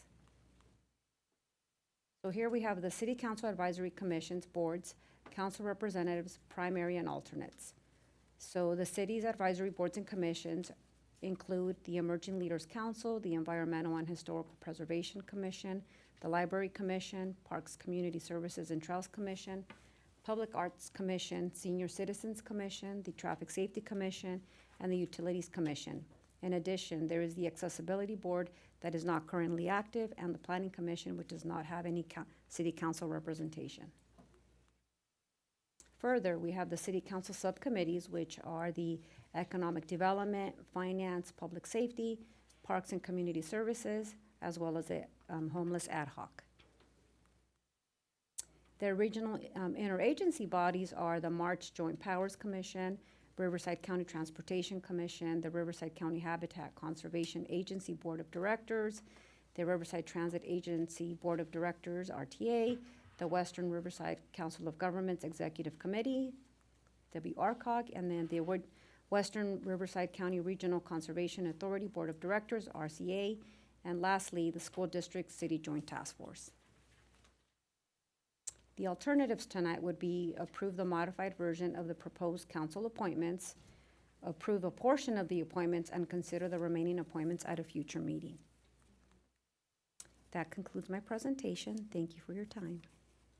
Thank you very much, Madam Clerk. We will go ahead and bring it back to the dais for council questions of staff. On the 2026 council participation list, the proposed assignments for interagency, WRCOG has both myself and Councilmember Bernard when there's only one appointment and then alternate. Unlike the way we are for school districts, maybe it's you use an Excel sheet and it copied the cell above it or something. But there should only be one appointment for WRCOG, right? Are you saying that? Yeah.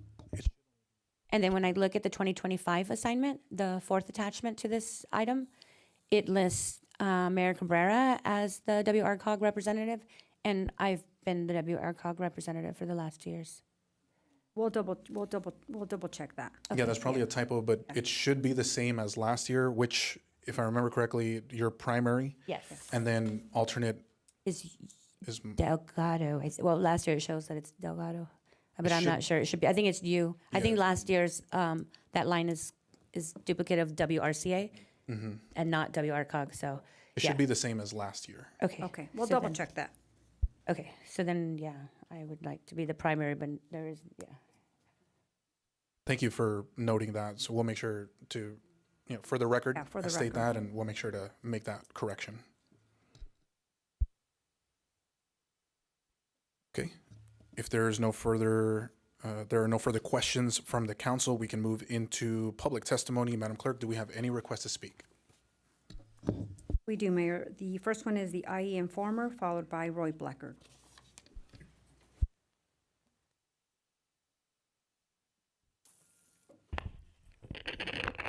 All right.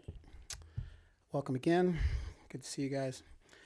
Okay, I want to talk about I think the appointments are good, what you guys have there. I think it's very strong.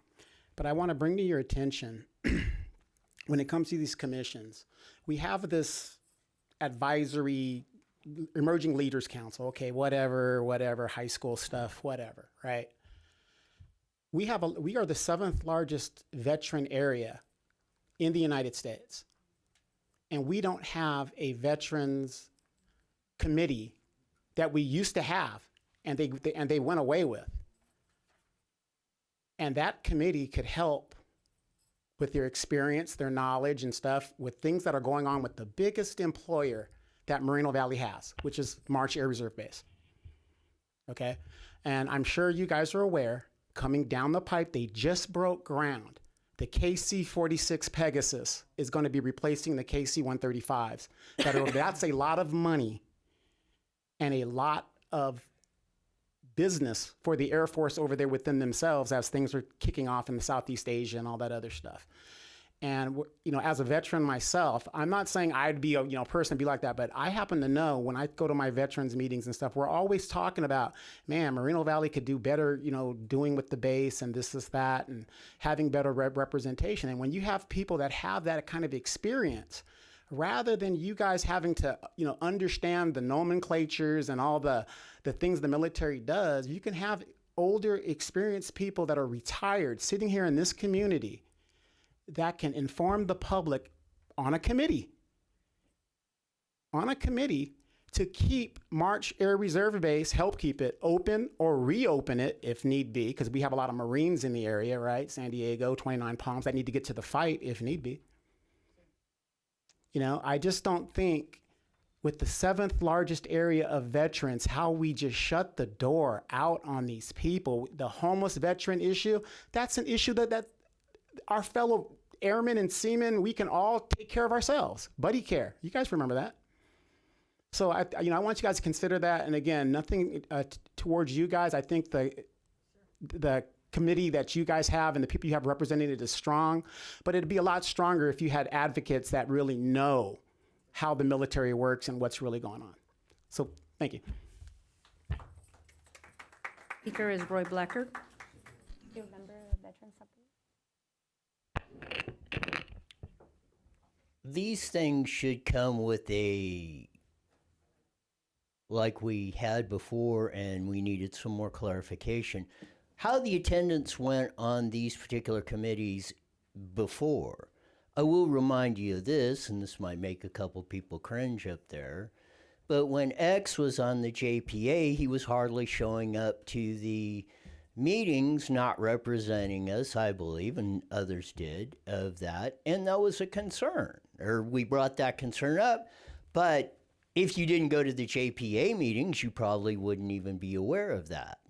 And where you're at, we're not able to go to, I'm sorry to disappoint you, but go to the WRCOG and the SCAG meetings and all this other stuff in LA and wherever, because we don't get paid for it, you do.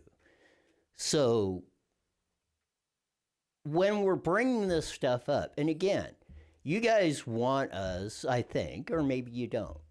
That's your prerogative. If you want us to trust the decisions you're making up there, then let's have this stuff out in the open. Because how do you make decisions, or how do you as public commenters make a decision, or how you guys are making the vote?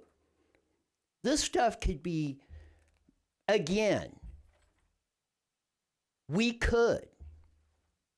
It's our choice. We could be leading the charge. We could be showing everyone how you do this, how the best, and this is a word that drives me nuts, is best practices. I really wish you would shove that where the sun don't shine, because you never do, hardly.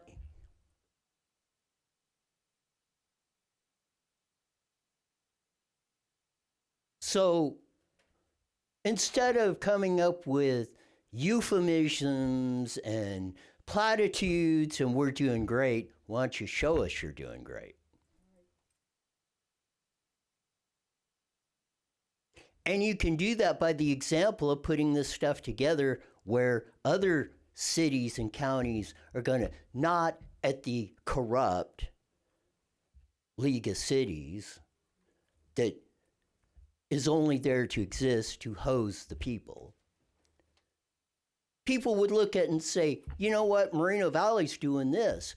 You ought to do it like that, because they're making it work. When have you seen that example? And if you can point to one example, I bet you I could come up with 9,432 examples of where we weren't. Look at our history and look at it today. I know the crime syndicate's watching, and you might be nervous about doing it because they'll report on you if you actually let us know. The next speaker is Luis Palomares.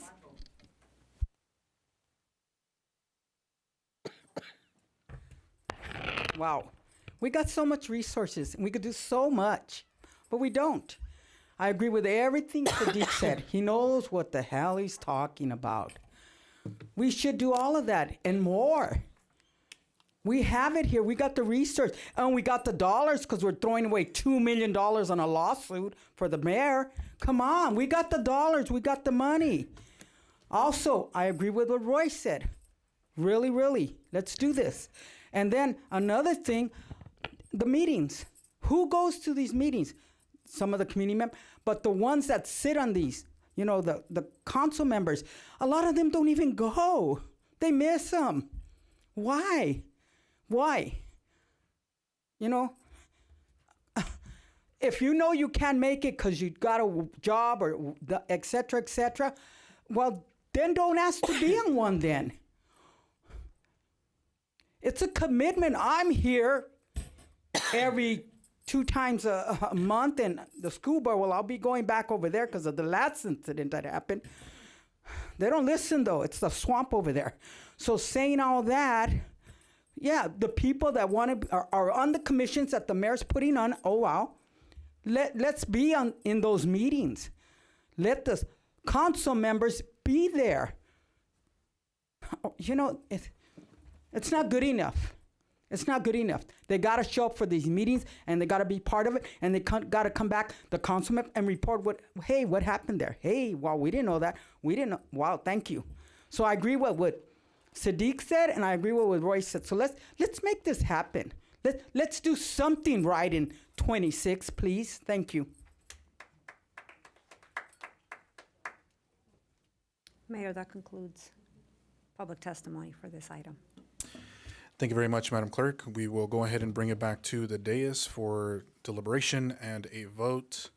And I would just like to say briefly, IE Informer, his public comments, he mentioned, you know, the idea, the concept of possibly forming a new committee that would be comprised of some electeds, but primarily local, you know, veterans and military personnel that are experts and have lived experience. I think that's a great idea.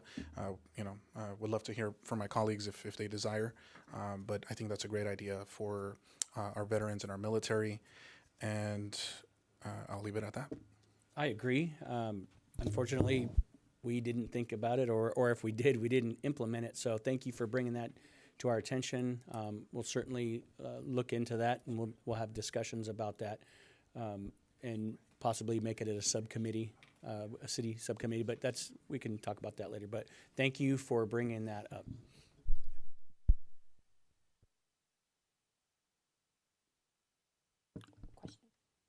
This is questions, comments, deliberation.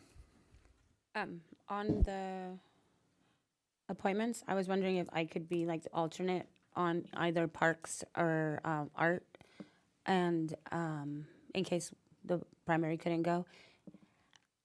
And then I had said I was ready to come off of utilities, but if nobody else wants it, I'll continue. But the other ones, those are the ones I want to.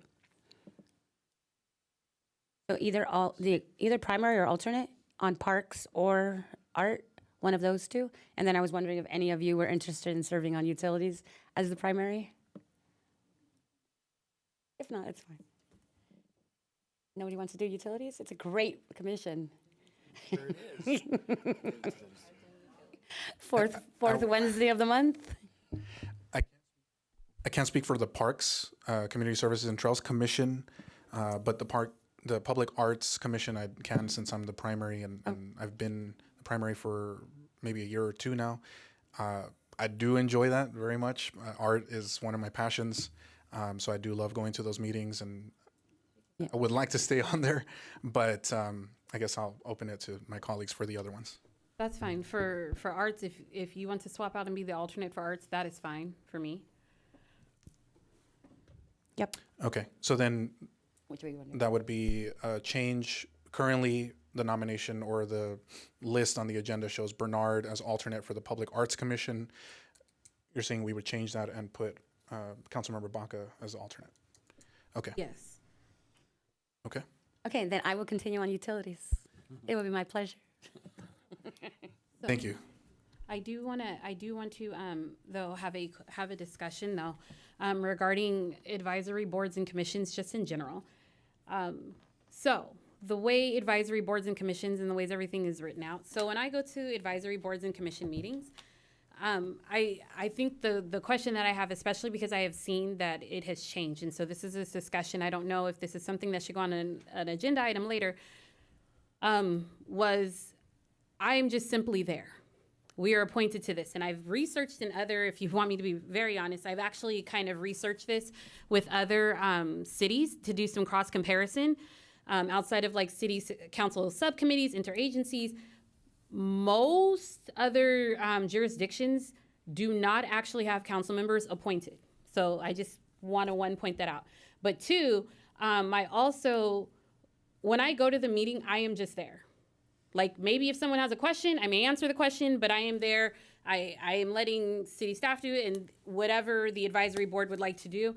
And so what I've seen though, and the question that I have is I have noticed, especially with certain committees, that it is very different, that different council members are more involved with like hands-on discussion and everything. So I think there needs to be more of a clarification about what the expectation is, because I was under the impression that I am just basically there. If they have a question, I respond to it, but I do not advise, I do not tell them to lean into a question left or right, because at the end of the day, they're advisory and it's gonna come before us, and that's when all of our discussion will happen. And I bring this up because as I've been up here for the last 3.5 years, it's something that I have noticed. It started with, it's kind of been like different people, different councils, different commissions. So that's the question that I think we need to start having the discussion about. And also, being that it is an advisory commission and board, I think there also needs to be a better discussion about what that exactly means, what an advisory board and commission actually is. Because I think different boards and different commissions are treated differently, and I'm trying to get it more uniformed across the board.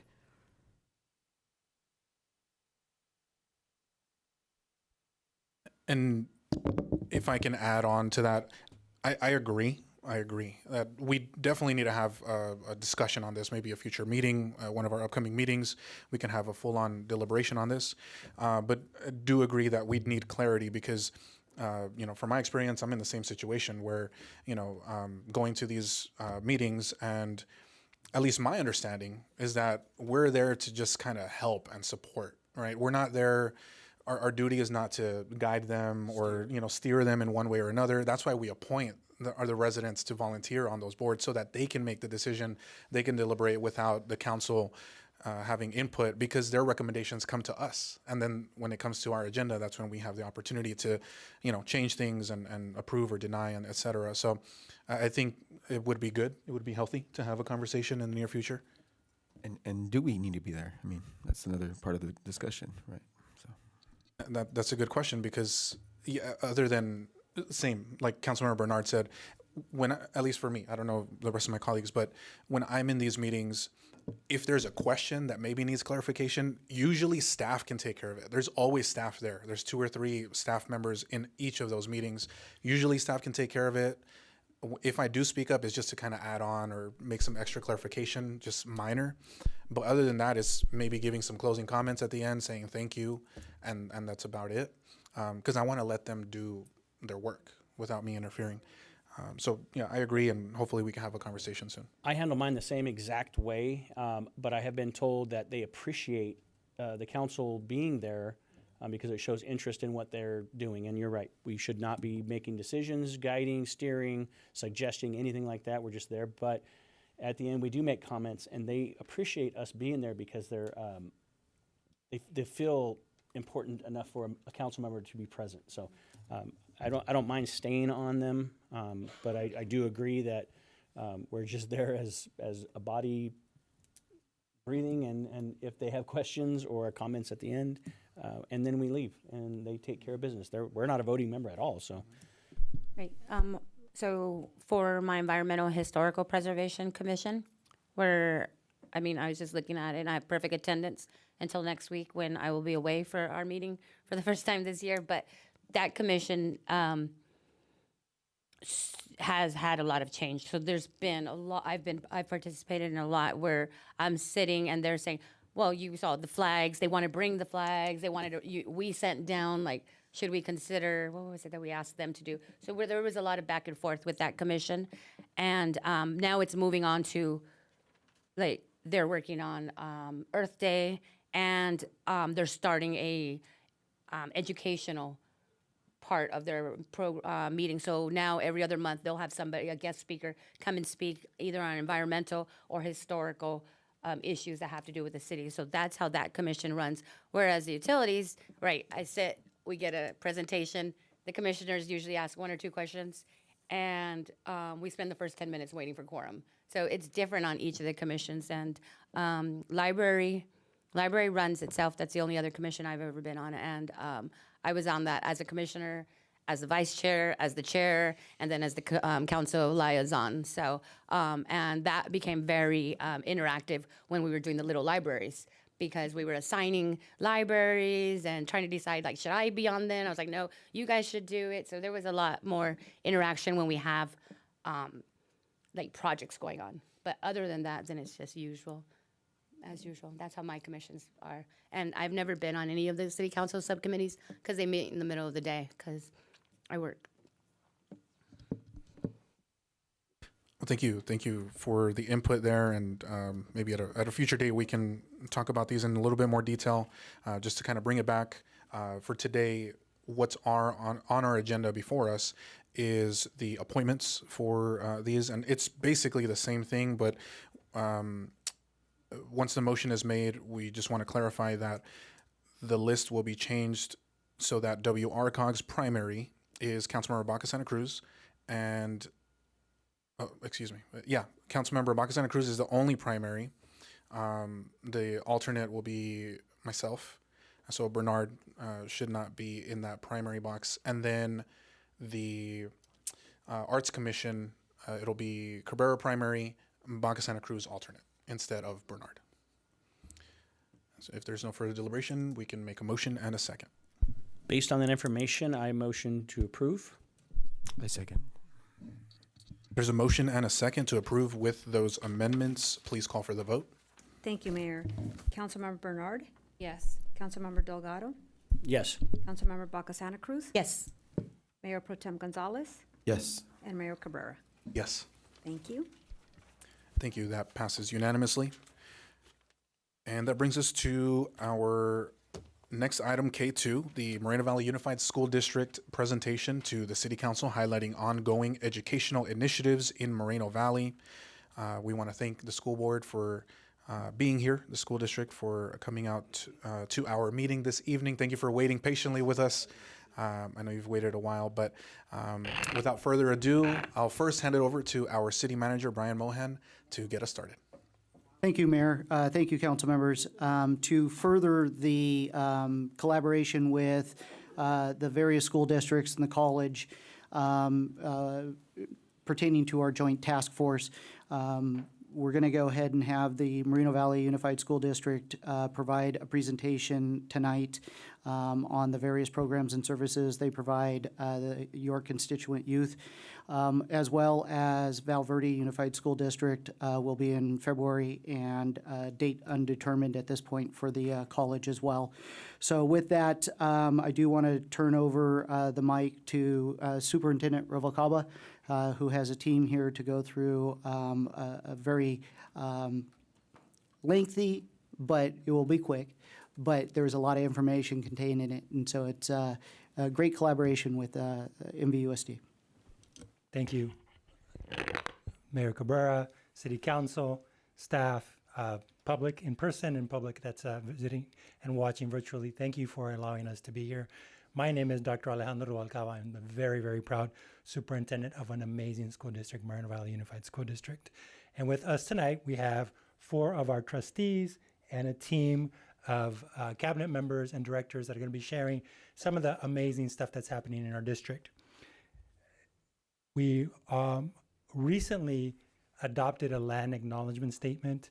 This is our way of respecting and honoring the tradition and the first peoples that populated our city and our area. So I'm going to read that before our presentation. This goes before any presentation that we have in our school district. The Moreno Valley Unified School District acknowledges that our schools and district sites are situated on the ancestral homelands and traditional territories of indigenous peoples, including the Cahuila, Gabrielino Tongva, Luiseño, and the Serrano. We honor their connection to this region and sincerely appreciate the opportunity to educate our students on their traditional homeland. Their continued presence, resilience, and vital contributions remind us of our responsibility to honor and care for this land and for its people. So with that, I am going to introduce our board president, Mrs. Brandy Clark, who's going to share our goals, our mission, and our vision. Mrs. Clark. Good evening, Mayor Cabrera and City Council and the community. I am Brandy Clark, the proud president of the Moreno Valley Unified School District. I'd like to mention a few of our board priorities this year, which would be increasing math scores. We will also be enhancing our college and career readiness alongside decreasing chronic absenteeism and focusing on mental health and wellness. And I would like to move forward and introduce our Director of Wellness, Mr. Rafael Garcia.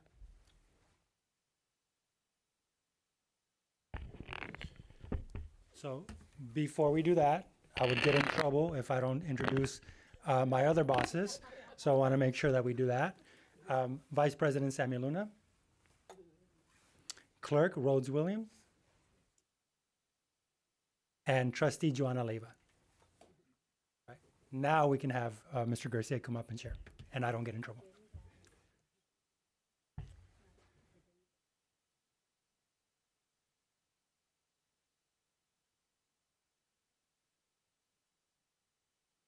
All right. Good evening, distinguished council members, city staff, and community. My name is Rafael Garcia. I serve as the proud director of our Health and Wellness Center. And I'm here with a very brief but important message.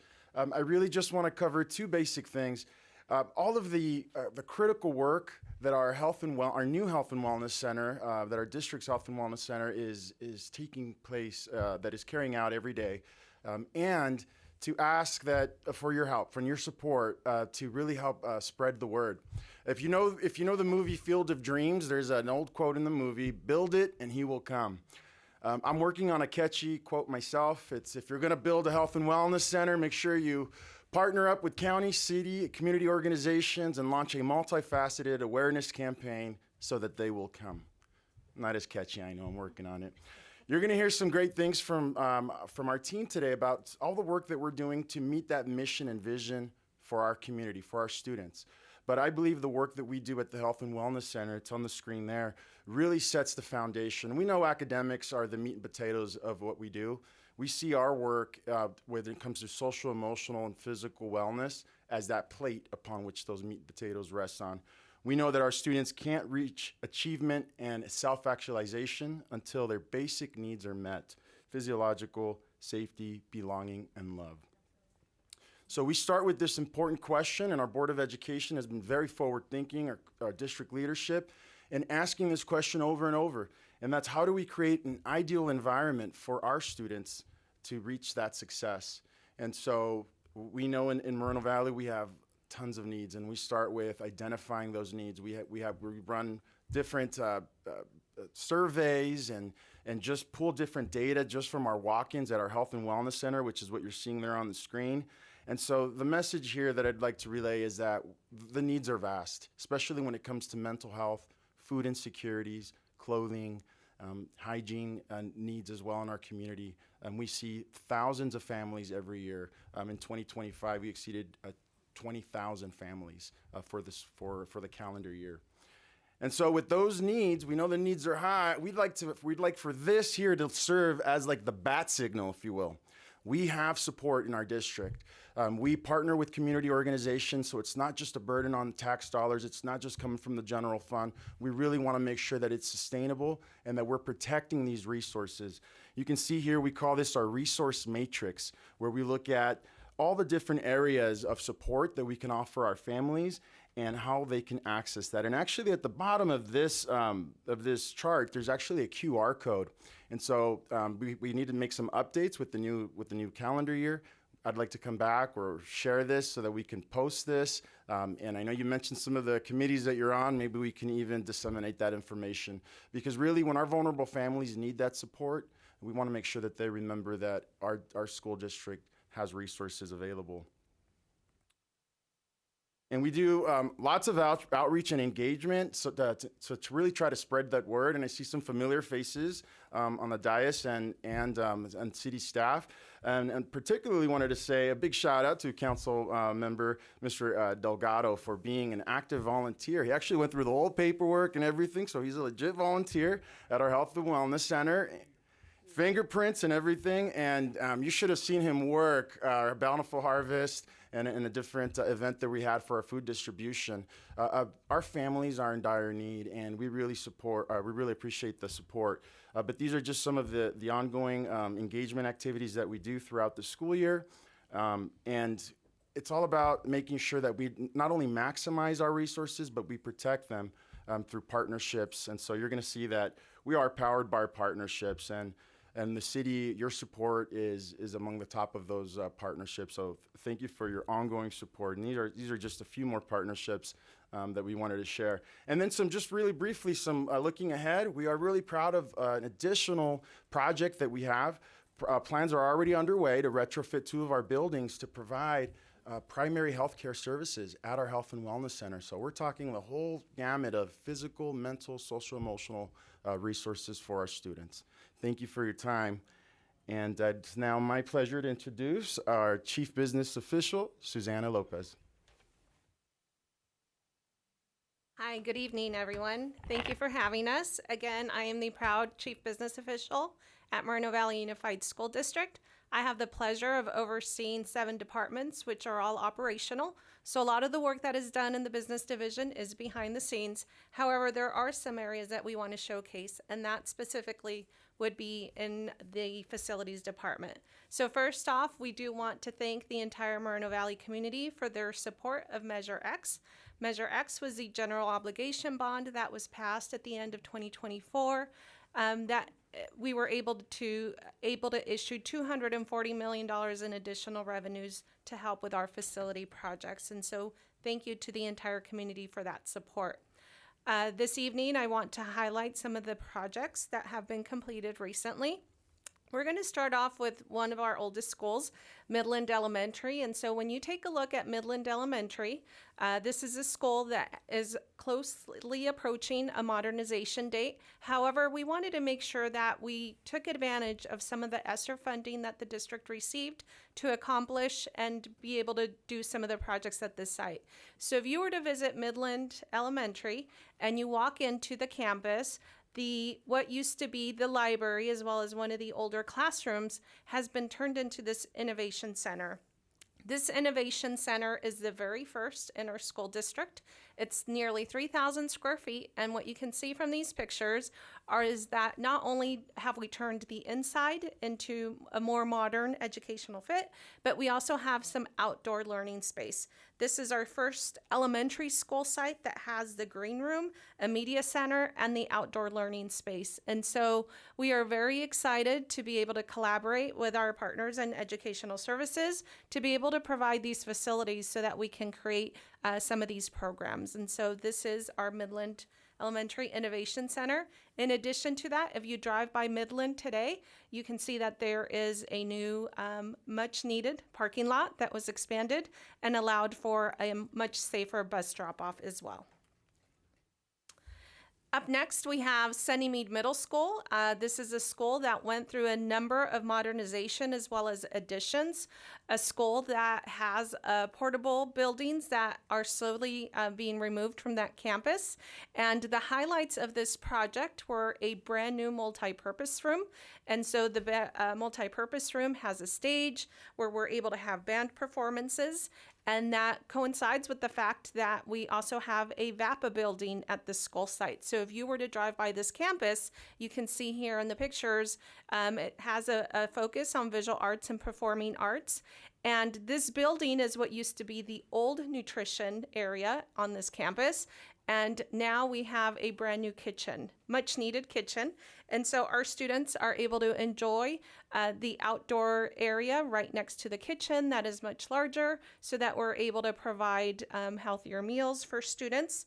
In addition to that, also a STEAM facility. So a lot of new additions to the Sunnymead Middle School campus, as well as a modernization of the entire site. Up next, we have the Valley View High School modernization and additions, and probably the first thing that you see as you're driving down Nason is this two-story STEAM building. And if you've ever walked inside this building, it is amazing, right? And so this is the highlight of the Valley View project, is this brand new STEAM building. It has 4 science labs, 4 STEAM labs, art classroom, esports classroom, as well as 20 standard classrooms. And so it is a building that is used. A lot of esports competitions are held at this facility. In addition to that, the rest of the campus was also modernized. Just last month, we finalized the much needed larger kitchen for that school site. Valley View High School is our largest campus, 2,800 students. And so there was some much needed work that needed to be done at that site.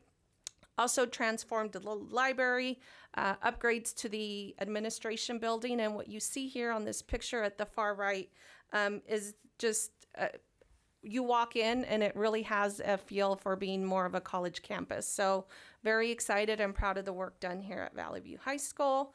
And then last but not least, our most recently completed project is the new Raven Health Center. And so you see a brand new building that went up at Vista Del Lago High School.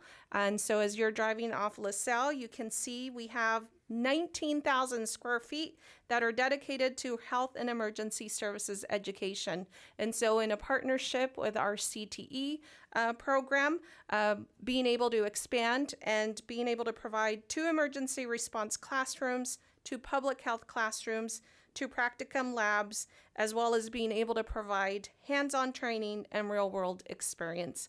And so again, just very excited about all of the different projects that we have completed, and letting you know that we are in the process of working on 12 more modernizations at our school sites so that we can have state-of-the-art facilities so that we can deliver the best educational program for our students. And so with that, I am going to turn this over to Dr. Arce, our Chief Academic Officer. Thank you very much. Good evening, everyone. Thank you. Thank you very much and good evening. Thank you for having us. We are very, very excited for this opportunity of highlighting, just like you are passionate about the city overall, we are also passionate about the city, but we are especially passionate about our kids in Moreno Valley Unified School District. As you heard earlier from Mr. Garcia, we try to do wraparound services for our students to take care of their hearts. You heard from Ms. Lopez how we're trying to take care of their environment, and so for that is to take care of their mind. And educational services today, you're going to hear about 3 distinct programs of how we're doing that.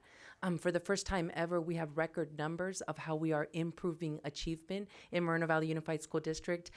Just several years ago, we were about 25% of students meeting or exceeding or approaching preparedness for college and career. We are now approaching 50% of our students. So we are excited about the opportunities we're giving our kids. And with that, we're going to start off with our Director of Expanded Learning and Enrichment, Mr. Nick Stearns, who's going to talk about our after-school programs. All right, good evening, Mayor Cabrera and City Council members. As outlined in our 5-year roadmap, the first 3 years on here were strictly about laying our foundation for our esports program. And I'm proud to report that we haven't just met these benchmarks, we have far exceeded our goals every single year. Some key highlights include launching our inaugural All-Girls League tournament, transitioning to student-run district-wide competitions, and establishing active clubs at every single school site. Yeah, this is a slide with a lot of information, but our esports program goes beyond just the gaming. It operates as a direct pipeline for our college and career readiness. In this environment, students aren't just competing in games, they're learning broadcast production, shoutcasting, graphic design, and IT management. They're building tangible professional skills while they're still in school with us. And for many students, this is actually their very first connection to a school activity, which is exciting for them. And this engagement has driven higher GPAs and increased attendance rates within our schools. And although there are limitations within our program, we are the largest K-12 scholastic esports program in the nation and are internationally recognized. We have had the opportunity to provide resources and coaching to multiple countries who have come to visit us, such as Australia, South Korea, and the Bahamas, as well as guide over 23 school districts across the state in launching their own programs. So very excited about the work of our esports coaches and teams. Now I'd like to pass it to my colleague, Dr. Nereida Gonzalez. Good evening. I have the pleasure of just sharing an exciting program, our dual enrollment program. It is an opportunity for our students to take college courses on our high school campuses, and we were actually recognized by the California School Board Association. So we have also partnered with Moreno Valley College, Cal State San Bernardino, and the National Equity Opportunity Network to offer these college courses to our students. And we've had tremendous success in increasing the amount of students that have an opportunity to take this course. So about 5 years ago, we only had about 303 students enrolled in a college course per semester, and we have almost tripled that. We're at 940. Students per semester taking a college course. We've increased from 15 sections to 38, and it is just the start as we continue to expand our partnerships with our local community college and our other partners that we have. We're especially excited to launch our new early college high school program at Vista del Lago. The goal of the program will be that our students not only graduate with a high school diploma, but they will have 30 credits, transferable credits. That is a year and a half of college under their belt as they graduate as a minimum. But this partnership is even more special because we are going to embed an HBCU pathway within that, where they are guaranteed, if they do complete these 30 transferable credits, that they're guaranteed admissions to certain HBCUs in the nation. So we're really excited about this program and launching it for our students and just providing this great opportunity for our kiddos. So with that, I am passing it on to Dr. Price. Good evening, everyone, and thank you for having us. I'm Dr. Price, the Director of Elementary Ed, and I am excited to share with you a little about our dual language immersion program in Moreno Valley. As Nelson Mandela said, if you talk to a man in a language he understands, that goes to his head. If you talk to him in his language, that goes to his heart. And we truly believe in building students who have the skill set of being bilingual and multilingual through our dual language immersion program, which hosts instruction in both English and Spanish in various schools throughout our district in K through 12. So we are currently in our 13th year of our DLI program. And just a few highlights, this first DLI cohort will graduate this year in June. So we're very excited for them and just gonna be cheering them on with the new skills that they've adopted as they go into to college and their next career. And our DLI students do rank among our top academic performers. So it definitely shows in the data that this program supports our students in many different ways, but especially in their academics. And so basically, what is our dual language immersion program? It really does maintain and celebrate the first language while adding on and acquiring a second language through the natural approach to learning language. And our main goals, it is to have students graduate bilingual, biliterate, with a multicultural mindset, as well as have high academic achievement. And we follow a model called the 90-10 model. And if you look, it starts in TK and Kinder, where it's full-on immersion 90% of the day and 10% in English. And as we move on through each grade level, you can see an increase of English starting, but we really believe in ensuring that students are equipped with the Spanish language immersion experience, and then they're able to become fluent and biliterate and bilingual by the time that they graduate in high school. You can see there's an array of schools where we offer our DLI program, 6 elementary school sites, TK through 5, 1 TK through 8, called the Butterfield Language Academy. We have 2 middle schools with a DLI program and 2 high schools. And we want to just personally invite you to 2 special events coming up. On May 21st, our 5th and 8th grade DLI recognition ceremony at Moreno Valley High School, as well as our 12th grade DLI recognition ceremony at Vista del Lago High School on May 18th. All right, and with that, I'm going to pass it over to Dr. Arce, or Dr. Ruvalcaba. Thank you, Dr. Price. So along with celebrating our DLI students, we also have other celebrations that we would like to invite you to. You'll receive formal invitations from my office, but just want to make sure you put these on your calendar now. Our kickoff to Black History Month is Soul Fest. That happens on February 7th. So we hope that you will join us for a fun morning of activities and cultural awareness regarding the significant contributions that African American community has made, not only to the Moreno Valley community, but our community as a whole. On February 19th, we have the State of the District. We hope that you will join us for that as well. On February 28th, we have our STEAM Unity and Reading Challenge Awards. And then on May 16th, we have Mochela Fest, which is a multicultural celebration that celebrates all of the cultures that make up our district community. So with that, we want to thank you for allowing us to present to you tonight. We hope that you see that what we do in our district is a direct contribution to the community and to the city, and we value and hope to continue our partnership. Thank you very much.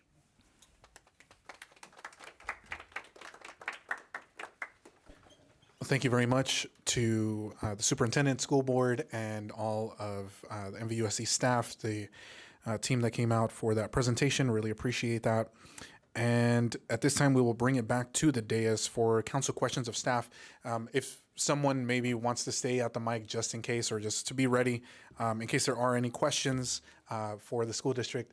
Yes, thank you, Mr. Superintendent. So at this time, we'll bring it back to the dais and open it up for council questions of school district or staff. I don't have a question. Well, I mean, I have comments, so I guess I'll start. Right now, it's just for questions. We're going to do public comment, and then we're going to bring it back for deliberation. It seems you didn't go over your graduation rates, but I've seen recent presentations showing that you have one of the highest high school graduation rates in the region, in fact, surpassing other school districts within the county and the state. But the following slide says that of those graduates, those that complete the A through G requirements the rate is the same rate as those that complete college.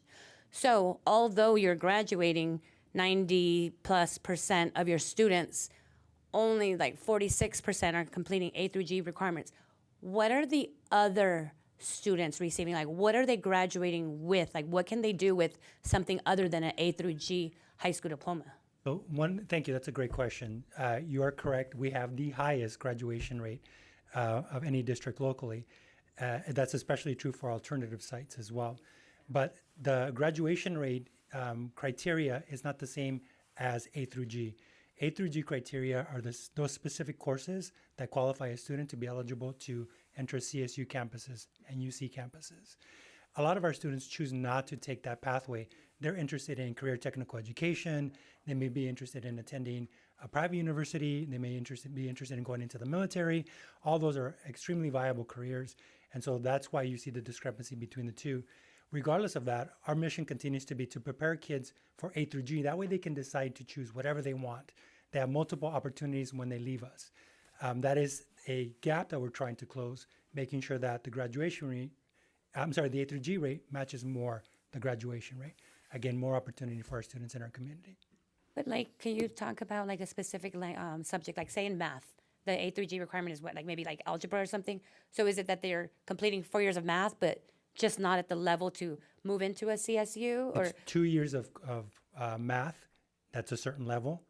But that's usually not the disqualifier for our kiddos. It's usually the grade and it's other categories. I'd like to invite Dr. Arce if you want to come up and give you some more specifics about kind of different qualifiers for that. Thank you, Dr. Rubalcaba. Thank you for that question. We have in the A through G system, there's a total of 15 courses, that our students have to complete with a C or better. So a lot of the disqualifiers can include math, absolutely. That is one of the areas of focus, like our board president, Ms. Clark, mentioned. That is an area of focus that we are working on. Math is a big indicator for them to complete A through G. But the number one indicator is that our students, where they fall off, is when they are getting Ds. So we have systems in place in 9th and 10th grade. We have academies that we've included, which is a school within a school, so that our students, we're not waiting in the old system. We used to wait for juniors or seniors to make up those Ds or those Fs. That's no longer the case in Moreno Valley Unified. We are now creating a system in 9th and 10th grade where our students are meeting or exceeding and retaking those courses where they got a D or an F to meet those A through G. So that's why you see the discrepancy. You need a D to get a high school diploma. You need a C to meet A through G. So they could be taking the same courses, the A through G. It's just that with the D, they can still graduate. D is for diploma, right? That is correct. With the C, it would qualify them as an A through G graduate. That is correct. And there are other districts that I want to point out that have a no D policy. They actually don't accept Ds. And so when a student is close to either failing that class, they either fail or they get a C. So a lot of students in those districts say, well, we're going to go up and do a C because I don't want to retake that class. We don't have the no D policy. So when you see some of those A through G, 81%, 85%, some of these districts have a no D policy. That is something that we have considered, but we work with our union, we work with our partners to make sure that it's something that our students are able to achieve. So that is where you see the difference. Okay, thank you. And then there was no presentation on the special education, and that seems to be a large part of your funding, where a lot of your money goes into special education. How are they doing? Why was that not part of the presentation? So we were given 15 minutes. If we presented on everything, we could be here for hours and hours and hours. But you bring up a valid point. The needs of our special education kids continues to be at the forefront of the work that we do. We know that there's a significant discrepancy between their achievement and the achievement of non-IEP students. So what we're doing now is implementing systems to support them in a general education setting. One of the things that we really worked on is, high tide raises all boats. So if we have students they spend the entire day in a non-general education setting, they're not seeing the rigor that they should be seeing in courses, but they're also not seeing the rigor that they're going to see in life in general. So we're really looking at a mainstreaming approach to help support the needs of our students. But the other factor in this is that the IEP really is individualized, and we have to look at all of our students, all of the 16, 17% of our students that are in IEP, and individualize those needs, the services to those needs. Thank you. Thank you. And then I have two, maybe three questions. The first one actually is for staff, and then I'll bring it back to the district. There was a couple of points in the slides where there was kind of a mention and maybe even an ask for sharing, for example, the health and wellness center that they have over there, to disseminate that information with our constituents, maybe on our platforms, having some kind of coordinated campaign. It's unfortunate to see, the need, but we need to see that. We need to see the data. So I was just wondering on something like that, like the survey with the QR code, or even the events that the school district has that are very well attended. Parents, children, arguably equally, if not better attended than the city events, because just the parents are so engaged. Are those things that we can share on our platforms? With the updated media plan from last year, being able to share partner agencies, programs, information, events.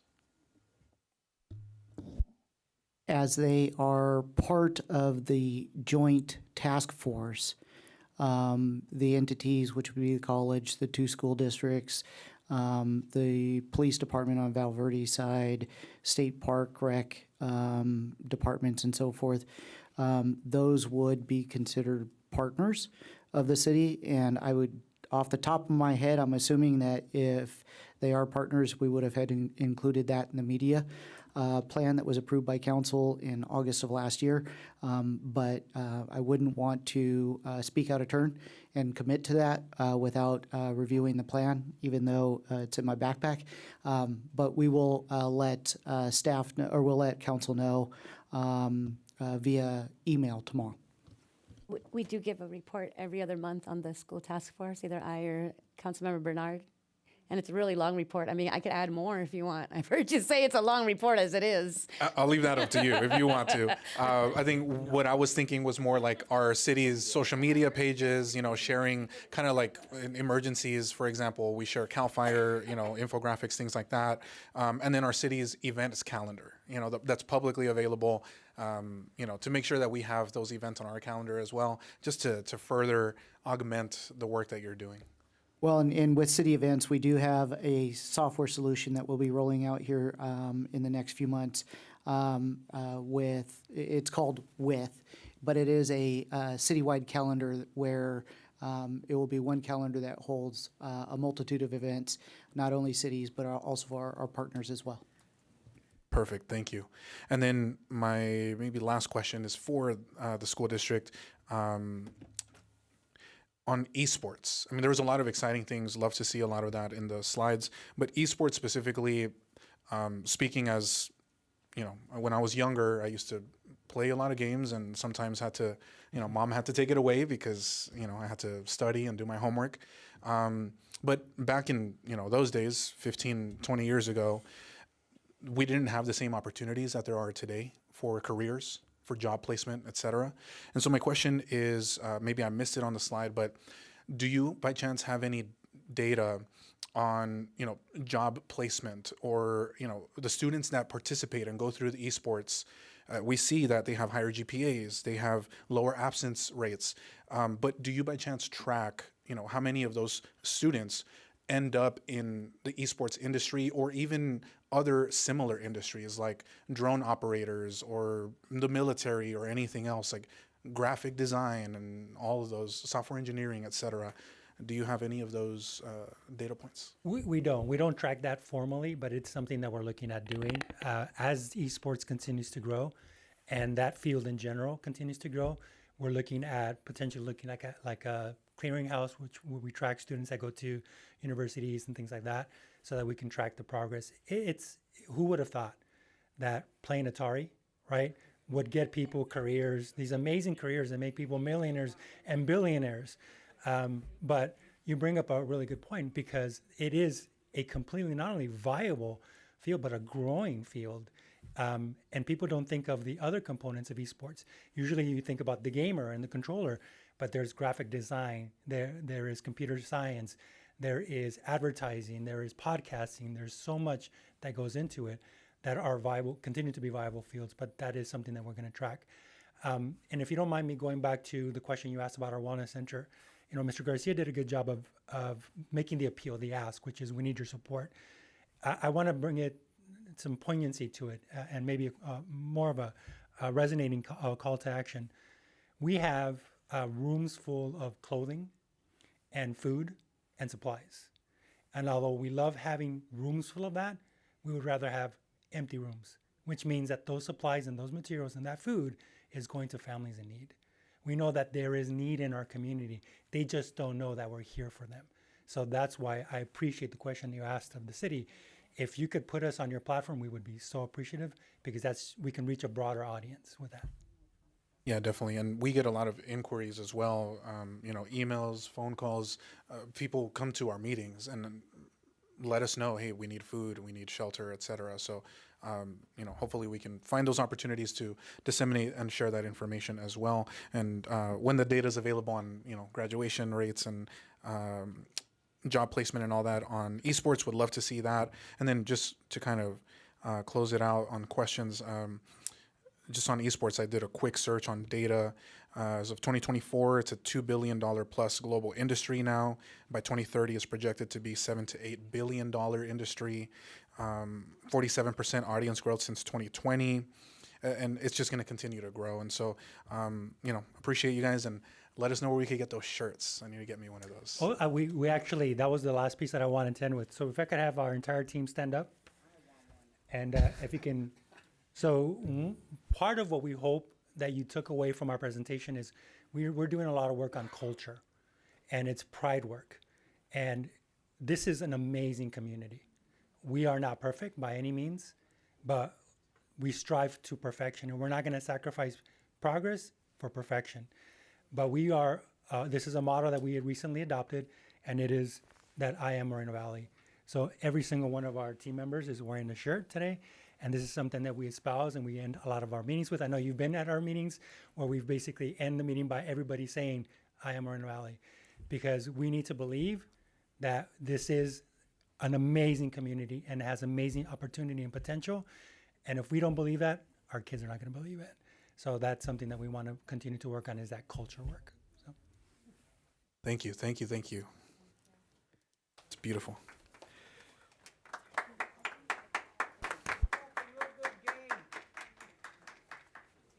And we still have public comment. Just if you guys want to hang out, you can feel free to stay in the lobby, just in case if there's any questions after public comment. Yeah. You can hear the comments outside, you guys. Yeah. Okay, y'all. Let's go ahead and move into public testimony. Madam Clerk, do we have any requests to speak? Thank you, Mayor. We do. The first three speakers are Fred Benuelos, followed by Riley Peak, followed by IE Informer.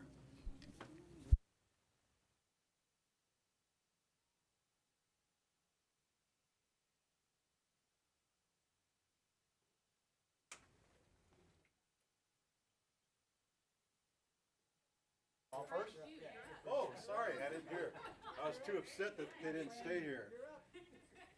All right. Hello, everyone. Bob usually starts out with saying, he thanks the first responders. The reason I want to bring that up is because I want to talk about school safety at our schools in Reno Valley. I notice every meeting that I go to, you guys on the dais and at the school board, the ones that are outside, you always have protection. Here tonight, I counted 5 good guys with guns. At the school board meeting, I count a couple of deputies every time. Why can't our kids have that at every school? I love our deputies. I support law enforcement, but I love my grandkids a lot more. I love my kids. Everybody loves kids. They love their grandkids.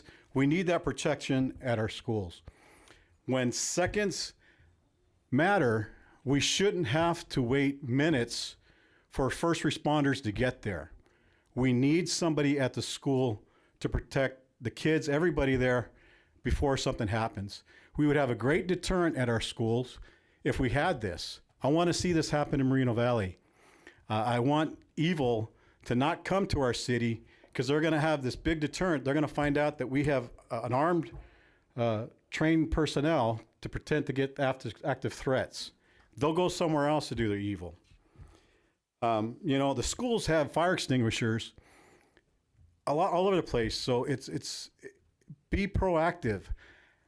Somebody can go get a fire extinguisher and put that fire out real quick. That's why I want an armed, trained professional at every single school. We have too many soft targets in our city, and it doesn't happen a lot, but when it does, I don't want to be I told you so. There's a lot of things that can be active threats. Knives can be active threats. Bombs can be active threats. Molotov cocktails. We need to stop this. We need to protect our kids. There was an incident recently in Australia. They have the most strictest gun laws. If somebody wants to hurt somebody, they're going to find a way to do it. Simple as that. Any chance that I get, I go to speak at these school board meetings. I speak here. I want to protect our kids. And I'm very upset. Well, I see a couple of them from the school board meetings. I have no respect for you. If you guys didn't stay in to listen to our comments, no respect for you guys, man. Have some respect and stay in this damn room to hear us out. I'm very adamant about this. I try to speak at the school board meetings as much as possible. I hear Valverde is going to be here. I love Valverde because they have their own police force. They're working on that. They're protecting our kids. That's a big deterrent that evil is not going to come there to those schools. We need an armed person at our schools, at every school. Thank you. The next three speakers are Riley Peak, followed by the IE Informer, followed by Christopher Baca. Remembered again. Well, hello, everybody. It's nice to be back after the little hiatus because of the holidays and all that. Just want to talk about integrity. They teach us a lot about integrity, academic integrity, specifically at our schools. We should see our educational institutions follow this academic integrity as well. This presentation was riddled with artificial intelligence. If I were to submit an assignment in class to that, I would be kicked out of the college. I would get an F on the assignment. But when they use pictures of AI-generated students instead of our actual students, perfectly okay, and we applaud them for that. I love giving myself applause too, but when I'm not having integrity, I'm not going to applaud myself. I'm going to tell myself that I did a horrible job. Their annual theme for this year was made with AI. They gave a survey to students and to parents and to staff. Instead of analyzing that themselves with thousands of staff they have, they fed it into AI and had it spit out powered by purpose. They say safety, belonging, and love is part of the steps to fulfill potential, but when it's time for them to act on it, silence. Actions speak louder than words. Speaking up about protection, we need protection that works and protection that cares about our students. When I had issues at school, I was victim blamed instead of them serving me, and I was blamed that because I chose my career in public service, I should just get used to it. That is not something that we tell to our students that have just been bullied and cyberbullied for months. I shouldn't have a camera roll. I shouldn't have an album in my camera roll full of what they didn't do. I shouldn't find the person and have them tell me that it's not fair to the person that bullied me because it's been too long. How is it fair to the victim? Talking about homeless services. I was marked as homeless for 2 years, living in my home, magically didn't know I was homeless, received no services, received no contacts, and they're fighting me on the homeless designation. Every single time I submit a document or an email, I send it from the house I've lived in since I first moved here. I don't know about you, but I think they're all welcome to come to my home. They're all welcome to find out that I do live in a home. And when we speak about mental health, every single day of my sophomore year, I was mentally strained. I feared going to school every day. I feared that my bullying would expand and expand and expand like it has done in previous cases with this school district. It's a shame that I have to come up here and say all the negative things. We should be speaking about the negative alongside of our positive. And we should be caring about our students. The school district would not exist if it weren't for our students. There would be no money, no nothing. They wouldn't have my extra funding from being designated as homeless if I wasn't a student in this school district. So we need to care about our students and we need to put our students first. And talking about dual enrollment, it's not free. I pay $50 every term. So thank you. The next three speakers are the IE Informer, followed by Christopher Baca, followed by Roy Blecker. All right. Once again, I wanted to clarify something. The idea of the veterans thing goes to Scott Heverin, who's a veteran himself and fellow thing. So I don't want to take any credit that I don't deserve. So I just want to bring that back up. Okay. I agree with Fred and Riley in what they're saying and what they're doing. I don't have any children in the school district, but I am a taxpayer. And I do applaud the fact that you guys are doing this and coming to see each other and what we're doing, because I never understood, and I understand why it is, but it doesn't make sense to me as a taxpayer how the city has their jurisdiction, the school board has their jurisdiction, but you guys are the ones that oversee a city that the school board is in, and you guys don't communicate with each other. So I'm kind of glad to see that this is kind of, coming into fruition. And I'm also glad for the school board that this dual immersion program, what I don't understand about the dual immersion program is, it seems to me, and I talked about this with Ms. Clark when she first got on the board a few years ago, one of the biggest problems that a lot of young adults that are native English speakers are having is, it's hard to find employment when you can't speak Espanol. Now, mine is un poco piquito, right? Slang or whatever you guys want to talk about it. But a lot of employers, and you can't blame employers, they want dual, speaking people. Even the military wants it, because that's the majority of people in the country are of Latin descent, and they speak Spanish, and that's perfectly fine with me. But we have ESL for Native people that come and migrate here at no cost to them. And when I look at young people that are native speaking English, and I say, why can't you find this? Because I'm putting in an application, they want, 2 speakers. I said, why don't you learn Spanish? Well, it costs money, it costs this, it costs that. But other people could come here and they could learn English free at no cost. So I think we need to address that in some capacity, because I would love to learn, Spanish in a better capacity without having to pull out a couple $100 out of my pocket. But again, I'm glad that that's going on. As a taxpayer, I'm seeing all the great things that they're talking about. Oh, the Atari. Let me go back to Pong. Okay, let me tell you guys. If you guys, I'm old, but I'm not that old. But Pong was the thing before Atari. But anyway, that was way after. But the thing is, we see the money that's going to the infrastructure of the schools. That's great. I like that. But what I like more is the graduation levels and what is going on. So real quick before we go, a city tells you the level of education by the jobs that they bring here. The next 3 speakers, Christopher Baca, Roy Bleckert, and Luis Palomares. Good evening again. My first comment would be the red buildings at Valley View. Is that Valley View High School? Yeah, I think that's kind of awful, inappropriate. It kind of triggers the psychology of colors in institutions. There's a lot of study on that, and that fire engine red triggers some violence. I would say that was a bad choice. But anyhow, I've mentioned this before with the traffic and the bikes at the schools during the early morning drop-offs or the after-school pickups. One of my ideals was that the city should join forces with the school district and get e-bikes for the students, and the school district can give them credit for physical education if they drive their e-bikes or scooters from home to the schools, and they can alleviate some of the traffic. The school district should also open up the fields maybe and have some of the cars go in there, because it is very dangerous and it causes a lot of problems, especially on the bike lanes. You're unable to go anywhere, so especially right here. If somebody would look, even the police department, I've mentioned that before, the bike lane in front of Moreno Valley High School, the parents are parking parallel to the bike lanes. There's no way a bicycle can go through there, and nobody ever does that or addresses that. On another note, that was a great presentation, and as far as the school district, it looks like they're doing a great job, considering they're taking care of 100,000 children. You can imagine that. So regardless of the upcoming comments that are probably going to come up, there is an election.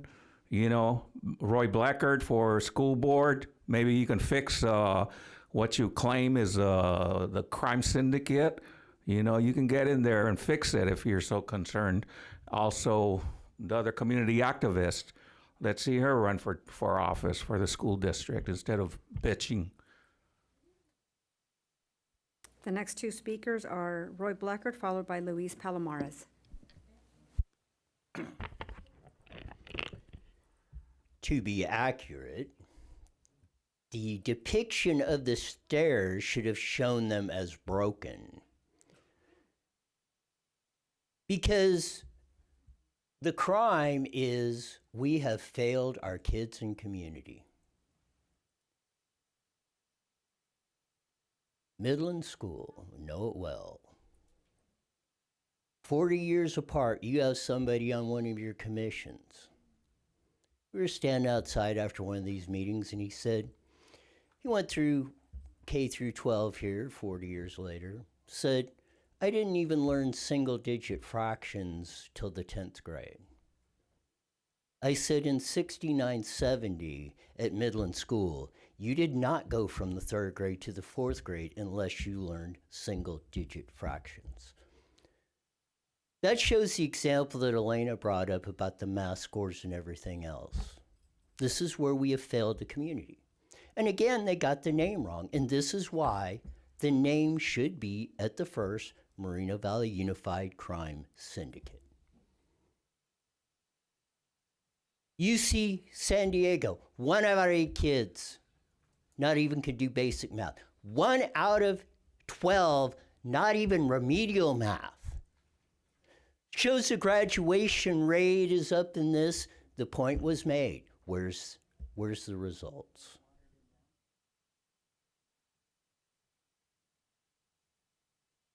We built an education system that has been built on lies and deceit. And the reason, and what you're teaching them, Madero Jr. said it, is to be dependent on the government. This area did not. Yes, when we were in school, when I grew up in this community, when this community stood on our ground, you had the opportunity. I've said many of them looked at Daryl and Danny Peden and said, you ain't got the opportunity my generation had. That's why you can't afford a house in Moreno Valley. That's the reality of the situation, folks, and you know it. So if you want to keep perpetuating the lie and the deception, then we're going to get the results that you keep seeing.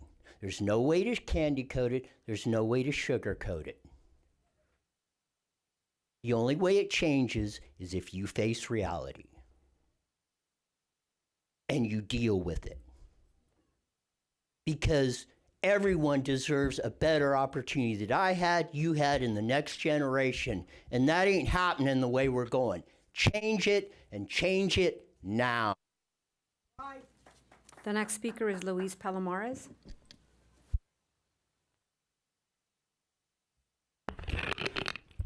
This thing's higher than, how do you lower this thing? Okay, help me, guy. Oh, because this was for you, right, Riley? Okay, we're good, Riley, I'm good. Okay. Luis Palomares, community activist. Wow, they gave a beautiful presentation, really, if most of it was true. IE generated, really? They couldn't even work to get the big bucks. That staff gets some big dollars. Our superintendent makes, gee, what?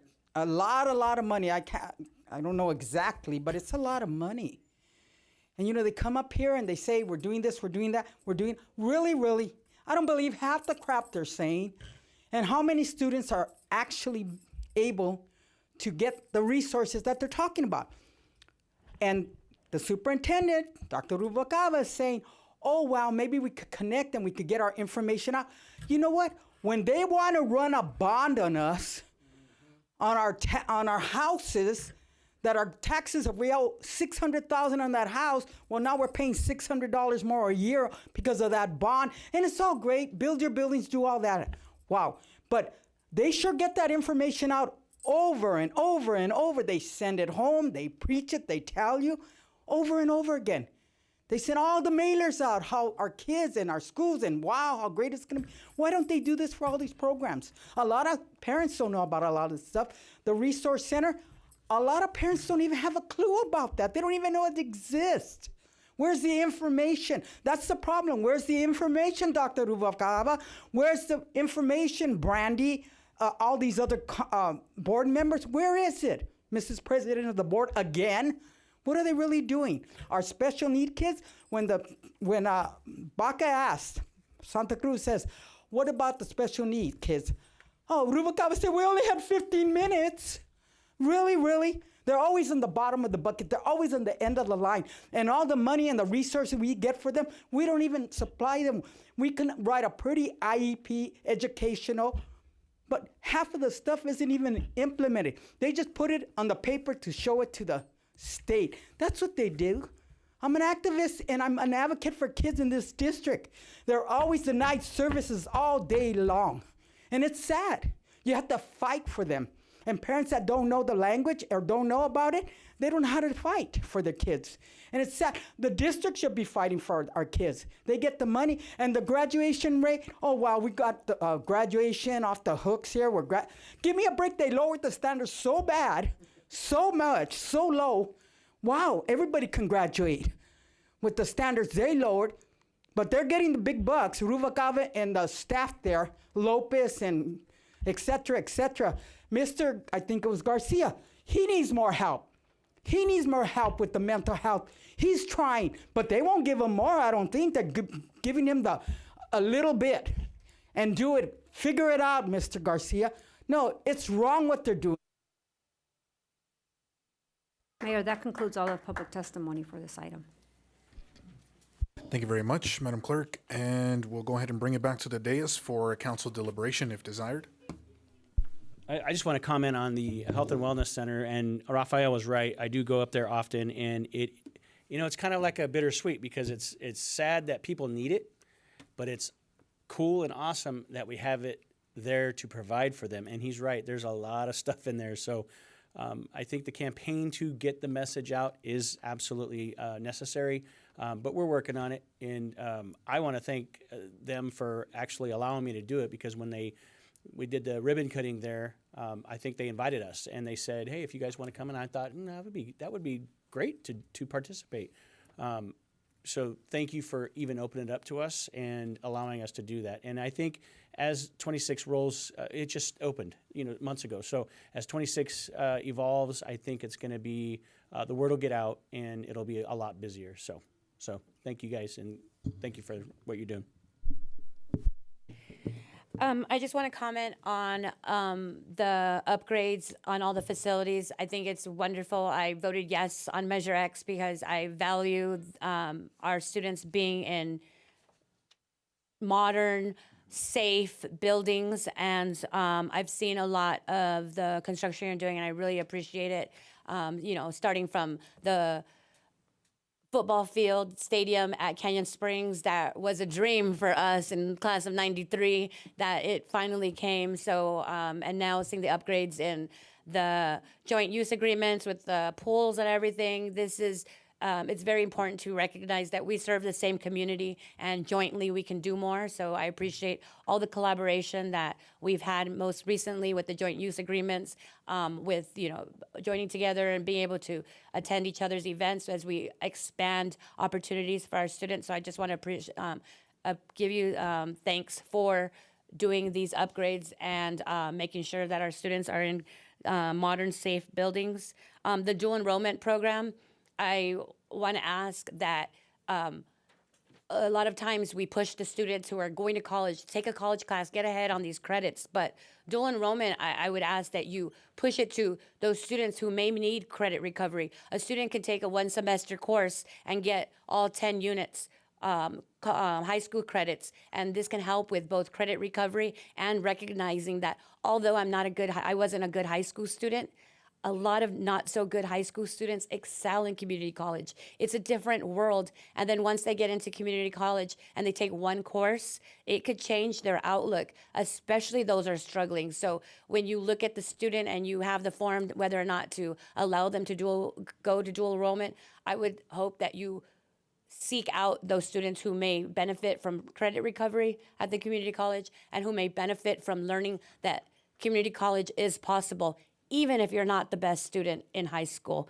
And finally, I want to applaud the DLI program. My grandson's in his second year of DLI in kindergarten, and just in those 2 years, he's done something I couldn't do, which is teach his father Spanish. And I tried all their lives to teach them Spanish. I was at my son's apartment the other day, and he said, "Apaga la luz," and this is not something that my son ever spoke Spanish.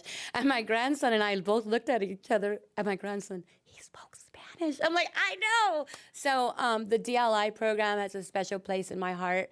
I wish it was around when my kids went through Moreno Valley Unified.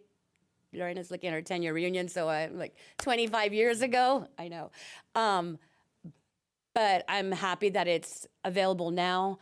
I know my grandson was like in one of the first TKs, so you've gone and expanded it from 1 through 5, where it originally was maybe 10 years ago, through all the way to TK. I think this is something that, like one of our public speakers said, it's necessary. And yes, to get into a CSU or a UC, you need the language, but it's even more important to do it earlier. I would hope that for those students who are not in a DLI program, that you at least expose them to some, common language, sight words, the basics that they would need to live in a diverse community that we are in. We're a Hispanic serving institutes here, and to be able to communicate with our neighbors, and even it opens up parts of your brain learning another language that would otherwise, stay dormant. So I applaud you on expanding these wonderful programs, and I thank you for coming out and sharing with us. And you heard our speakers. I think we have a lot to work on, but I look forward to collaborating with you. And I come out there to the school district, or I'm in IEPs, and I really want you to be successful, because as a school district, if you're successful, our same constituents are successful, and it helps. Like you said, the tide rises. So I appreciate you coming out. So thank you.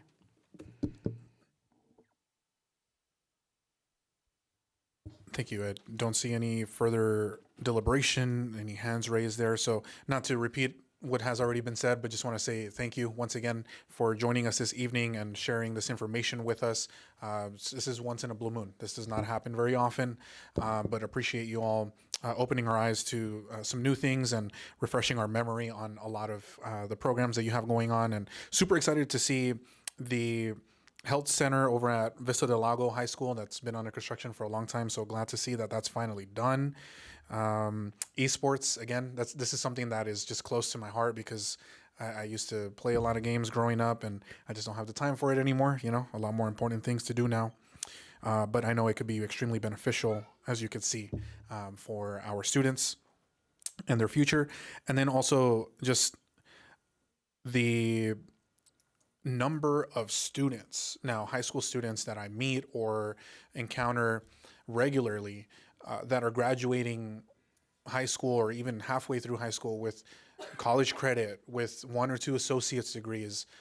It's amazing. It's amazing. And I recognize some of the students. I forget his name, but in the middle of one of those slides, he was here at a meeting getting recognized years ago, and I remember he was going off to Harvard. So just love to see it. Love to see the growth and to continue that educational attainment so that we can attract better quality jobs, and all of the investment that, the collaboration from the city to the school districts to the college to our UCs, our CSUs, even our private universities, all of that investment that we are putting into our young people for their education, we have to continue to seek those jobs and bring them here so that they are not getting their degrees, getting their education, and then flying out to the Bay or Austin or Florida or Phoenix for those high-paying jobs where they can actually implement their degrees. We got to make sure that we keep them here. And so look forward to our continued collaborations on all of these things, and to continue to serve our constituents together. And I don't see any further deliberation. This is a receive and file item. I don't think we need to take a vote on this. We can just go ahead and proceed. Okay, so seeing no further deliberation or comments, we'll go ahead and move to the next item. Thank you once again. So next up, we will go to item L. We have 2 reports, and first one will be for the March Joint Powers Commission, and I'll turn it over. Okay, we'll make sure to get the report for the JPA shortly. The other one, I'll go ahead and take that one. It's for the RCA. This is for the meeting held on January 5th. The board approved the adoption of resolution number 26001 for approval of revised investment policy for the Western Riverside County Regional Conservation Authority and adopting a statement of investment policy. Staff provided an update on state and federal legislation, which included that Governor Gavin Newsom is expected to unveil his proposed budget for fiscal year 26-27 prior to the January 10th deadline. So any day now, we should get that from the governor's office. In November, The state's Independent Legislative Analyst Office, known as the LAO, released its budget outlook, projecting a nearly $18 billion budget deficit in fiscal year 26-27. This anticipated deficit is nearly $5 billion more than projected by the legislature and governor's office in June of 2025. While state revenues are projected to increase, the LAO predicts constitutional spending requirements and the costs for other programs to outpace revenue gains. Notably, the LAO projects the structural deficit to grow to $35 billion in fiscal years 27-28. Staff will closely monitor the governor's budget proposal and potential impacts to funding programs of interest to the board. On the federal side, the RCA staff met with majority and minority staff from the House Appropriations Committee, Interior, Environment, and related agencies subcommittees to affirm support for proposals included in the subcommittee's fiscal year 26 appropriations bill to enable increased funding for programs that advance the land acquisition goals of the MSHCP. RCA continues to advocate for these proposals to be included in a final fiscal year 26 appropriations agreement between the House and the Senate. And that will conclude my report for the previous RCA meeting. And I'll check one more time. Looks like we don't have a JPA meeting or a JPA report for this evening. So we'll go ahead and take care of that at our next council meeting. And we don't have any other reports for this evening. So we'll move to M, Employee Association reports. We do not have one tonight, which brings us to the famous City Manager's report. Thank you, Mayor, council members. Just 3 items tonight. Do want to let the public know that the Parks and Community Services is going to have a brand new event this year. It is the Daddy-Daughter Dance on January 30th from 6:30 to 9 p.m. So please go to their website and learn more about that. Also, the Community Demonstration Garden is having an event January 17th, Saturday, at 9 a.m. for pruning trees, roses, and berries, as well as tomorrow at 11 a.m. there will be a brand new Chipotle that will be opening up at 12831 Merino Beach Drive. And with that, that concludes my comments for tonight. Thank you. Thank you very much, Mr. City Manager. Next up, item O, City Council closing comments, and we'll go to District 4 Councilmember Bernard. Thank you. I hope everyone had a very good New Year's and Christmas. I know I did. I was completely unplugged, so I hope everybody was able to at least relax. And 2026 is going to be better than 2025. Normally I come in here and I read this administration for filth. I could read this administration for filth. I've heard a few people tonight call the mayor Baby Maduro, which tells me that you have no real concept of exactly what was going on in Venezuela, because that man was absolutely a tyrant. And while I don't agree with the U.S. method of going in there, remember when we were discussing them blowing up all those boats, the drug boats? And I kept saying there's no drugs on the boat, because if there were drugs on the boat, they would have brought them here. And then we, like, right around Christmas or right before, they, like, stopped an oil tanker, because basically that's what it's about. But also, just so we know that the fix is in about the oil, and I feel like the egg is going to be on the United States' face with this one. If you look at the oil that Venezuela reported, no one was able to ever independently report that. And Maduro's oil, after Hugo Chavez died and he took over, it's like a ridiculously high number that I feel like when the U.S. really gets in there and looks at it. By the way, oil barrels are low, and it's predicted to be low all of 2026. But back to the previous thought. So when the U.S. really gets in there, they're going to find out he didn't really have all that oil reserve, and we literally went in there because this president, as I have continued to say, has monetized his presidency and has done very well.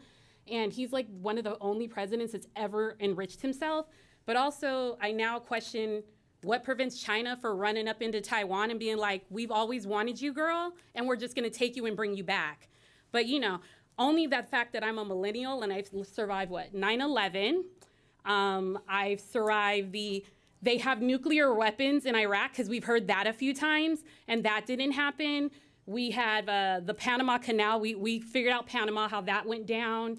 We have, oh, by the way, Cuba, apparently you're next. Denmark is probably going to try to take us out the game because we're threatening to go in there.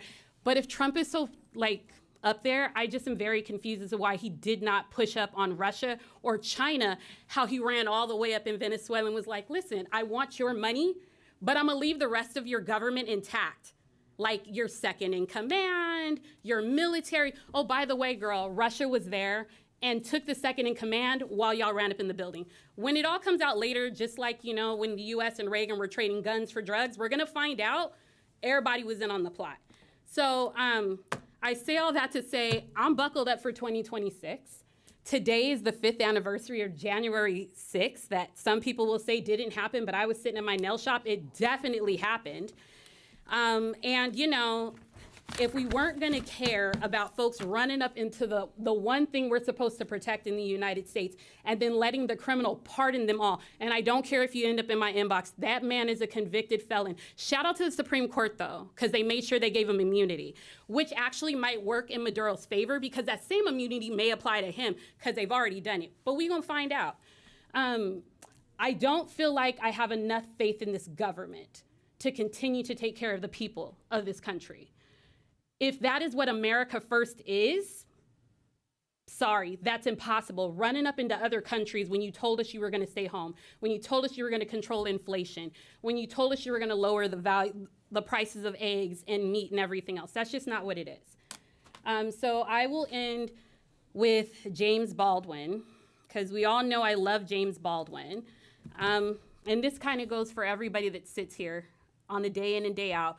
We can disagree and still love each other unless your disagreement is rooted in my oppression and denial of my humanity and right to exist. So remember that when you're thinking, I don't care if ICE agents run up in these schools. I don't care if ICE agents propel down. I don't care if you don't have services that you need. I don't care if you can't eat. I don't care if you have a place to lay your head. If your freedom and your rights and your beliefs are rooted in the oppression of my humanity, hell, if it's rooted in my neighbor's humanity, I will never sacrifice anything for anyone's humanity, then I have nothing for you. And if this is what we did 3 days into this exhausting ass government, I can't even wait to tell you what's gonna happen when we hit the 250th birthday and this man fell asleep watching the Hunger Games and woke up and said, we about to have the Hunger Games this summer. So good luck and God bless America. Moreno Valley, it's gonna be a fun 2026. Thank you. Next up, we'll go to District 2, Councilmember Delgado. And I have to follow that. 2025, we left and we said Merry Christmas. We hope everybody has a great New Year. I think everybody did. Everybody I talked to has had a great Christmas and so far a great New Year, 6 days in. But here's to, I'm not going to say cheers, I said here's to 2026. You guys are all stuck with me for another 16 meetings. No, but who's counting, really? But, you know, when we make our decisions, we make them for the city. We don't make them for ourselves, obviously. So here's to continuing that for the rest of 2026. And, you know, I think there's a term out there. I think Donovan said it earlier, silly season. It doesn't really have to be bad. So here we are. There's 3 of us up for election. Three. Or not me, but you guys. But it doesn't have to be silly up here. So here's to a great election season. 1, 2, 3. Yeah, here's to a great election season. May the not the force, no, not the force be with you. No, may everybody be mature and understand that what we are doing up here is not for us. It should be, right? It should be for the public. So here's to a great 2026. I think this is a great meeting to start, so. Thank you. Next up, District 1, Councilmember Baca Santa Cruz. I will keep my comments short. So since our last meeting, I attended the Utilities Commission. We also opened up a brand new park. If you have not been out there, you need to go out there. The flight deck is a bike park and not an e-bike, but if you have regular bicycles and you want to get up there and fly through the air, this is the place to go. We have people coming in from other cities, so I'm just super excited about that place. And I did also attend the posadas at St. Christopher's Church over the right before the Christmas holiday. So it was nice to be out there in community and serve the community that night. And I just thank everybody for a wonderful 2025 and welcome back to 26. I look forward to serving with this year. We're all refreshed and renewed and ready to get started. So I'm looking forward to this year, and I'm not up for re-election, so. But I'm sure I'll be working on some campaigns over here. So with that, I yield my time. Thank you. Next up, Mayor Pro Tem Gonzalez. Thank you, Mayor. I want to start with giving a shout out to Valley View, and because of them, my children they're excelling. A junior and a freshman, taking AP courses and a great AP Spanish teacher. So thank you to MBUSD and Valley View. The pump track event was great. Everyone's been saying what a great park it is. Of course, there's a few things they want us to address, and I know staff is working on that. That the park ranger goes out there and makes sure everything's no e-bikes, right? And that when the park is closed due to inclement weather, that it's posted in it, and I know staff is working on that. So, thank you. It was a great event. The Sister City Survey, I don't know if you guys have seen it. It's come out. It's on all the social media platforms via the city. So all the city residents that want to have a sister city again and revitalized, and please provide your input. It's there for you to fill out. It's a quick few questions, and I'm super excited about that. Chipotle is grand opening. It's already open, but the grand opening is tomorrow. So I hope everyone is there. I'm excited as a District 3 resident, and we're getting these eateries, these restaurants in District 3. So hopefully there's more to come, and I'm happy to know that Chipotle is here. Let's see. Also attended the Posada at St. Christopher's with my fellow council members that attended. And let's see. And I think that's it for now. Again, thank you. Hope everyone had a good Christmas and a good New Year. I won't be in the election myself, as council member Elena Bacasana Cruz said. But I'll definitely want to continue to work with my peers here and doing good things for the city. So thank you. Thank you, Mayor Pro Tem. And thank you to all of my colleagues for their closing comments. I'll keep mine brief as well. A couple things that have been mentioned. So I hope everybody had a happy New Year, happy holidays, Christmas, Hanukkah, all the above. I hope everybody had a chance and opportunity to unplug a little bit, eat some good food, spend time with family, and just kind of relax for a little bit. And we're back into the full swing of things, our first council meeting of the year, and we're hitting the ground running. And so the pump track grand opening was amazing. Hats off to staff, Jeremy, your team, Brian, everybody. Nice touch with the helmets. That was a nice surprise. Thank you for that. I could say I have a faux hawk again when I put that on, you know. So yeah, that was really nice. A lot of energy, a lot of excitement. Everybody's talking about it. Everybody was looking forward to it, and people are using it every single day. So that was a huge win for Moreno Valley. Also had the opportunity to attend the Posada at St. Christopher's, like Mayor Pro Tem and Councilmember Bacasana Cruz, to spend some time there at the church, at the parish. It's been kind of a tradition now for a few years. I want to say it's 4 or 5 years now. They give out toys, they're giving out food. It's really nice. It's beautiful. So I want to thank everyone at St. Christopher's for the work that they're doing, and also the Moreno Valley Hispanic Chamber of Commerce for all of their efforts in putting that together and collecting all those toys, making all those kids happy. So thank you to St. Christopher. Also Chipotle, again, hope to see you there tomorrow. We will be there to cut that ribbon and welcome the newest eatery to the east side of Moreno Valley over in District 3. And we're hoping to keep that momentum going. There's a lot of things coming down the pipeline that we will announce when the time is appropriate. But please rest assured that we're doing everything that we possibly can to bring more economic development to especially the east side of Moreno Valley, as so many residents are requesting day in and day out. And then just kind of looking to the future for the rest of 2026. I know it's easy to, get caught up in negative and drama and complain and all of that. That's easy, but it's harder to really acknowledge wins and acknowledge everybody that is making that happen.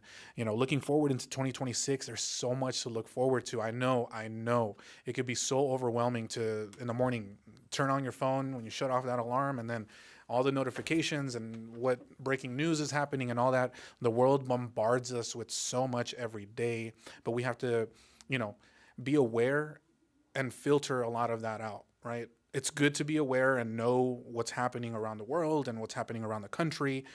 It is good to be educated and informed. That's part of our democracy. But at the same time, we also got to put as much, if not more, energy into all the positive things that are coming, like the future museum, like the senior center expansion, like the new dog park in District 2, the future town center, you name it, right? There's so many different things. Our first rooftop hotel that's finally going to open here in the city of Moreno Valley. There's a lot of things to look forward to, and I'm super excited and, look forward to the rest of this year. I know you said, we're stuck with you. I don't think that's the right word. Like, look forward to serving out, the rest of this year with this council and see what the people decide in November. And then the city will continue to move forward regardless of who's here or not. We'll continue moving forward. So I'll conclude my comments with that.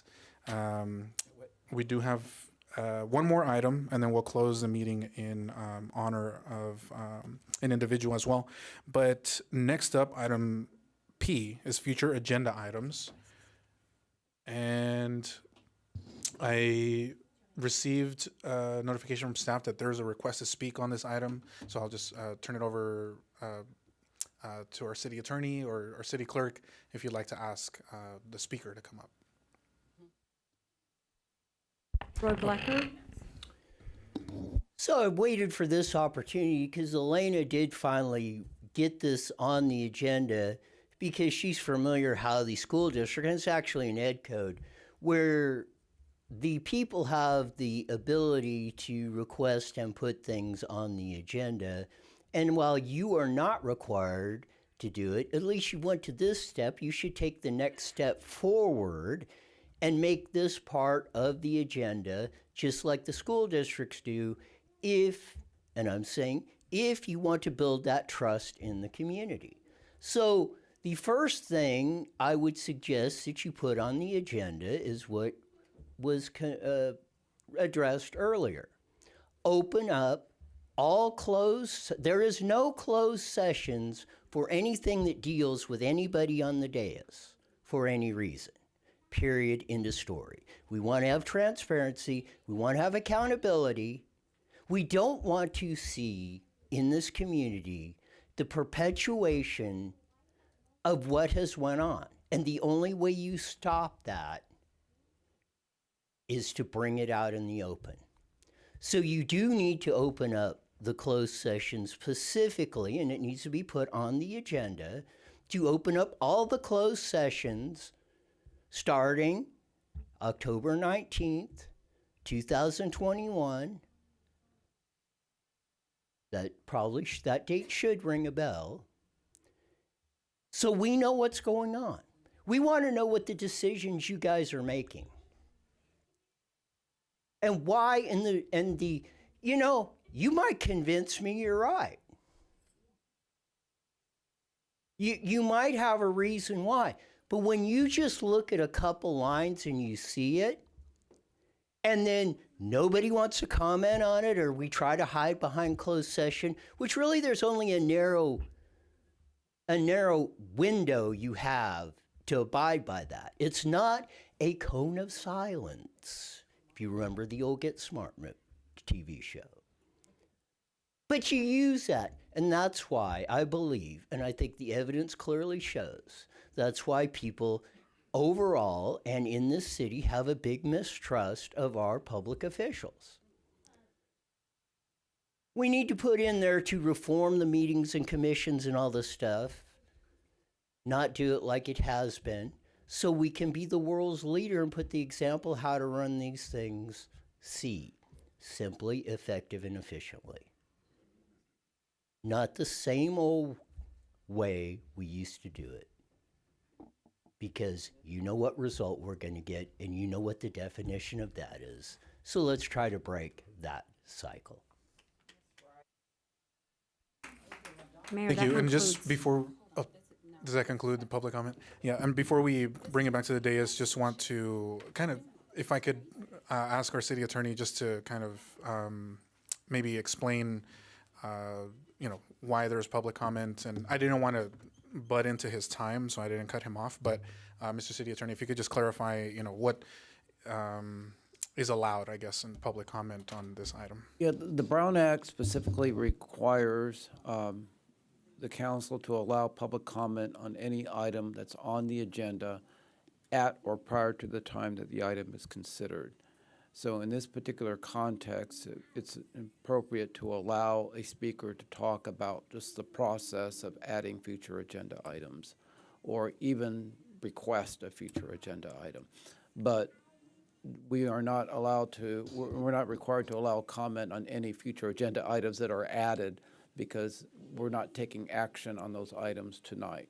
And we're precluded from discussing the merits of those proposed agenda items. Thank you, Mr. City Attorney.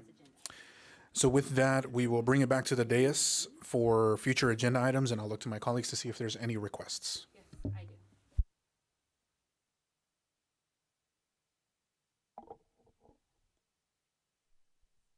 So I do have a request.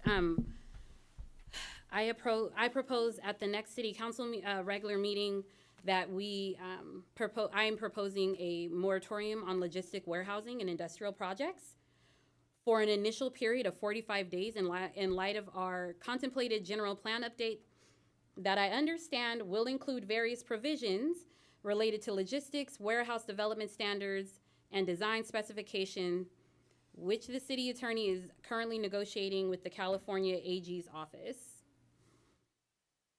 And I'm looking for a second. I'll second that motion. Before I think there's another request here, but there's a motion and a second on that particular proposal. So we'll go ahead and call for the vote, please. Thank you, Mayor. Councilmember Bernard,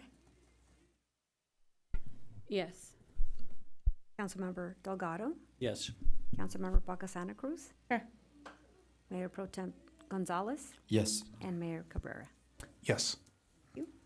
Thank you. That motion passes unanimously. And I believe we had another request from District 1.